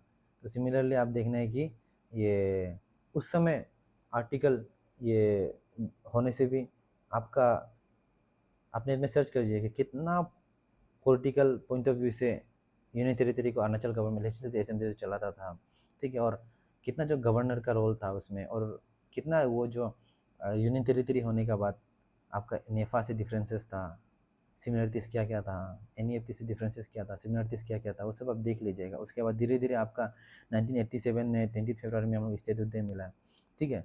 स्टेट उद्यान मिलने के बाद जो अरुणाचल जो मिलने के बाद अरुणाचल कौन सा ये नंबर ऑफ ये कौन सा कितना नंबर का स्टेट बना, 24 स्टेट बना है, उसमें 30 क्या क्या चेंजेस आया था, जैसे असेंबली में लेजिस्लेटिव असेंबली में 32 से 60 मेंबर्स हो गया था, ठीक है।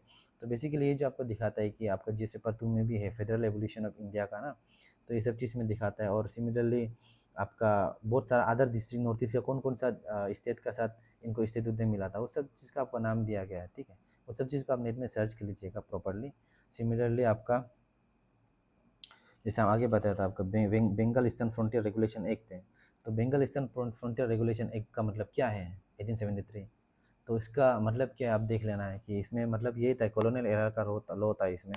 तो इसमें बेसिकली ये था कि ब्रिटिशर्स लोग जो नॉर्थ ईस्ट का पोटेंशियल है चीज़ है उसको एक्सप्लोइट करने मन नहीं था। इसका कारण क्या था कि प्रोटेक्ट नॉर्थ ईस्ट का जो कस्टमरी लॉ है ट्रेडिशन है उसको प्रोटेक्ट करना चाहता था, प्लस अपना भी दबदबा रखना चाहता था उसमें। तो जिसका कारण क्या किया, तो बाहर का अलाउ नहीं करता था नॉन ट्रैवल्स वगैरह को यहाँ में आने के लिए। तो वो लोग यहाँ में आएगा तो एक्सप्लोइट करके चला जाएगा बोल के कस्टमरी लॉ को डिस्टर्बेंस करेगा।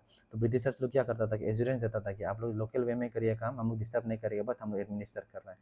तो उन लोगों का पर्सपेक्टिव ऐसा हो गया है, तो अभी भी चलता है ये जो। और ये NEFT north Eastern Frontier track समय से था ये जो ना, तो अभी भी चल के आया है। तो आप देख लेना है कि अभी भी बंगाल ईस्टर्न फ्रंटियर रेगुलेशन एक का मतलब क्या है, क्या सिमिलरिटीज है, डिफरेंसेस है ये नेफा NEFT से ना। उसके बाद इसका जो अभी तक का इन्फ्लुएंस क्या है, अभी कैसे तक चल रहा है वो, अभी क्या क्या मतलब रिलेवेंस है अभी का समय में, और गवर्नमेंट जो governor of Arunachal Pradesh, government of India जो क्या क्या ILP को लेकर सिस्टम चेंजेस करे, कुछ नया रेगुलेशंस आया ना नया करने, फिर से हम देख लेना है। और ये इसका इम्पैक्ट जो रिसेंटली कहाँ में हो रहा है, जैसे मान के चलिए आपका नागालैंड, अरुणाचल और मिजोरम को पहले दिया था, तो सिटीजनशिप अमेंडमेंट आने का कारण ट्राइबल का इशू, ट्राइबल का आइडेंटिटी को इशू हुआ था, तो मणिपुर लोग भी मांगने शुरू किया था। तो रिसेंटली 2019 को मणिपुर को भी दे दिया। तो ऐसे करते करते बहुत लोग जो अभी डिमांड में कर रहा है, जैसे आपका मान के चलिए आपका लद्दाख हो गया, ऐसे टाइप का बहुत लोग जो डिमांड कर रहा है अभी ये मिजोरम लोग जो डिमांड कर रहा है अपना ये सिटीजनशिप, सॉरी ILP का सिस्टम को। तो कितना तक सही है कितना तक नहीं है, वो सब चीज़ को आप करंट अफेयर्स से लिंकेजेस कीजिए ना, तो आपको और भी अच्छा लगेगा। तो सिमिलरली यहाँ में ये है और आपको अच्छा लगेगा और आप मतलब पढ़ पाएगा इसको। सिमिलरली वीडियो लंबा हो रहा है इसलिए हम थोड़ा स्पीड जा रहा है। तो सिमिलरली आपका है कि Assam frontier administration of justice regulation act ना 1945। तो इसका मतलब क्या था, तो इसका मतलब जैसे हम बताए बेसिकली ये एक रेगुलेशन है, इसका पढ़ेगा तो आपको थोड़ा लॉन्ग वे में आप समझ में आएगा। इसका मतलब वही होना है कि क्या था, क्यों था, किस लिए था, ऐसा टाइप का। बेसिकली ये जो लोकल कस्टमरी लॉ को थोड़ा सपोर्ट करता था, ठीक है। तो इसमें जैसे मान के चलो चिप्टनशिप नहीं होता था इसमें, तो डेमोक्रेटिकली पॉइंट ऑफ व्यू से जैसे केबांग बोलते हैं हम लोग आजकल, जैसे आपको आगे भी एक्सप्लेन कर चुके वो है, तो उसको थोड़ा सपोर्ट करता था। उसका जो ये जो बंगाल ईस्टर्न फ्रंटियर समय में इसका जो इम्पोर्टेंस क्या था, अभी का क्या इम्पोर्टेंस है, अभी कितना रिलेवेंस है, ये सब चीज़ का अच्छे से वो कर लेना है ताकि। और करंट अफेयर जैसे कि मान के चलिए आपको पूछ सकते हैं कि अभी बहुत सारा डिबेट आता है यूनिफॉर्म सिविल कोड बोल के, तो इसका और Assam frontier administration of justice regulation act 1945 में क्या सिमिलरिटीज है, क्या डिफरेंसेस है, क्या क्या चेंजेस आया और क्यों आया, तो इससे क्या अरुणाचल को इम्पेक्ट हो सकता है अरुणाचल कस्टमरी लॉ ट्राइब में। और अभी आपको कभी कभी ये एग्जाम्पल कभी भी दे भी सकता है कि मान के चलिए कल को यूनिफॉर्म सिविल कोड आ गया और Assam frontier administration of justice act को डिफंक ये ख़त्म कर दिया, बट स्टिल अरुणाचल का तो 371H के हिसाब से जो 371H का हिसाब से सिर्फ गवर्नर को तो ओवर पावर दिया गया, इतना लोकल कस्टमरी को तो नहीं दिया है जैसे नागालैंड का 371A में दिया गया था। तो उसका क्या क्या इम्पैक्ट हो सकता है, ठीक है। अरुणाचल गवर्नमेंट जो क्या क्या पुश कर सकता है, कैसे नया नया आइडियाज़ ला सकता है, वो सब चीज़ को आप प्रॉपरली बनाइए तो आपको थोड़ा अच्छा लगेगा। और अभी आता है हम लोग जो लास्ट अपना टॉपिक में दाइंग हियरिंग कमेटी का ऊपर ना, और नेपा का पंचायती राज रेगुलेशन है, अरुणाचल प्रदेश पंचायती राज रेगुलेशन है। सबसे पहले बात दाइंग हियरिंग कमेटी 1950 का एक्सप्लेनेशन कर लेना है। दाइंग हियरिंग कमेटी क्या था, कौन था दाइंग हियरिंग उस समय में, वो जो MP था नेफा का समय में ना, नेफा का समय MP था। तो वो जो क्या के लिए ये कमेटी उसका आया था, ये committee basically local customary tradition को फॉलो करने के लिए दिया था, जहाँ में क्या था कि ऑटोनोमस लोकल गवर्नेंस बनाना है, जो कि आजकल का ज़माना में वो हो गया कि PRI पंचायत राज इंस्टीट्यूट बोलता है उसको ना। तो ये जो बेसिकली इसका ऊपर बात करता था। तो आप इसको नेट में सर्च कीजिए किस लिए है क्या नहीं है, तो कितना इम्पेक्ट जो ये जो दिखाया है आगे जाके इसका डिमांड जो, ठीक है।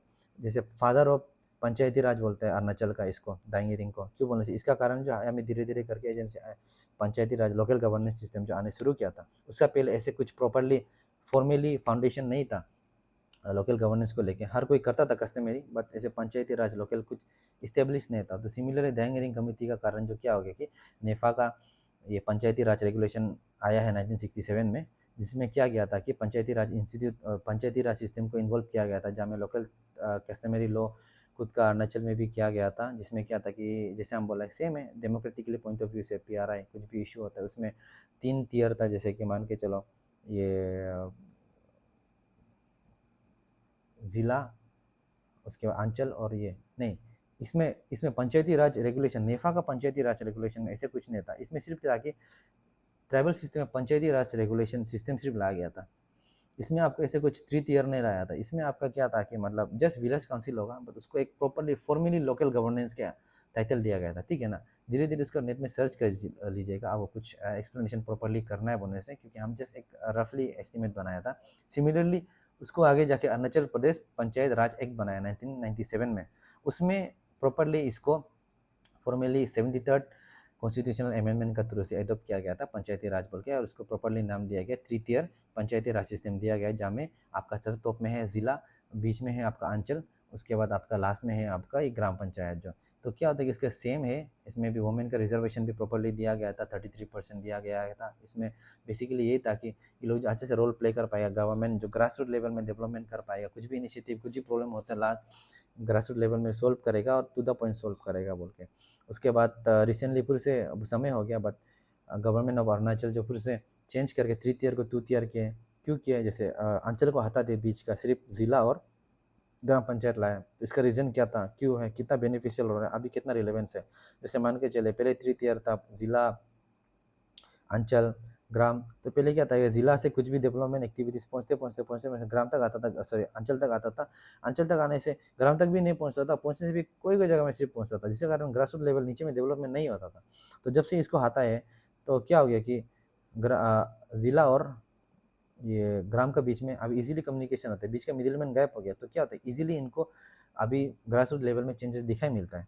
तो ज़िला से डायरेक्ट ग्राम तक आता है, तो ईज़िली ये सब चीज़ को आप देख लेना, नेट में प्रॉपर्ली इन्फॉर्मेशन अवेलेबल है, आप सर्च करके एक बार नोट्स बना लीजिए, क्योंकि ये सब चीज़ जो ऐसा है कि आप जितना तक रिसर्च करेंगे उतना ही अच्छा होगा। और वीडियो भी बहुत लंबा हो गया, और मेरा सजेशन आपसे यही रहेगा कि आप लोग अच्छे से पढ़िए, और ये सब चीज़ तो लंबा तो होते रहता है वीडियो, क्योंकि लंबा जितना होगा, अभी आप देख के देखिए ये टॉपिक, आप खुद सोच के देखिए 1 घंटा 1 एंड हाफ आवर में ख़त्म करने का तो इतना टैलेंट होना पड़ेगा ये भी, क्योंकि बहुत चीज़ आपको जल्दी-जल्दी कवर करना पड़ता है। बीच में शायद कुछ मेरा तरफ से 1-2 मिस्टेक भी हुआ होगा, या फिर कुछ एक्सप्लेनेशन प्रॉपर्ली नहीं हुआ होगा, तो उसको माफ़ कर दो हमको, क्योंकि कुछ-कुछ चीज़ हम भी थोड़ा बताते-बताते भूल जाता है, और क्योंकि सिस्टमैटिक, बट आई होप कि जितना हो सके आप लोगों को बताने की कोशिश किया है, और आप लोग भी अच्छे से मेहनत करो, और आप सब लोग भी आई होप एंड बिलीव कि आप सब आगे कुछ अच्छा से ही करेगा ना, और आप लोग भी सिविल सर्वेंट बनने का सोच रहे हैं तो मेहनत करिए अच्छा से। और मेरा नेक्स्ट वीडियो जो होगा वो उसका ऊपर होगा कि करंट अफेयर्स, न्यूज़पेपर, ऑप्शनल और जीएस। तो बहुत लोगों का क्वेश्चन है कि सर हम करंट अफेयर्स कैसे पढ़ेगा, साथ-साथ न्यूज़पेपर कैसे पढ़ेगा, और ऑप्शनल को हम कैसे पढ़ेगा, और जीएस को भी साथ में कैसे पढ़ेगा, क्योंकि ऑप्शनल सिर्फ पढ़ते रहने से जीएस भी पढ़ना पड़ जाता है, तो जीएस नहीं पढ़ने से फिर से ऑप्शनल ऑप्शनल सिर्फ पढ़ते रहने से जीएस का पता नहीं चलता क्या हो रहा है। सिमिलरली जीएस को पढ़ने से ऑप्शनल का पता नहीं हो रहा है क्या हो रहा है, दोनों के ऊपर से समय नहीं दे पा रहा है। सिमिलरली करंट अफेयर्स इतना सारा है, कैसे पढ़ना है उसको, आप तो बता दिया पढ़ने के लिए। सिमिलर न्यूज़पेपर को भी साथ-साथ में कैसे लेना है, न्यूज़पेपर पढ़ना ज़रूरी है क्या? ये सब चीज़ें आपको पूरा नेक्स्ट वीडियो में बताएगा, आप अच्छे से बने रहिए, पढ़ते रहो। Till then good luck.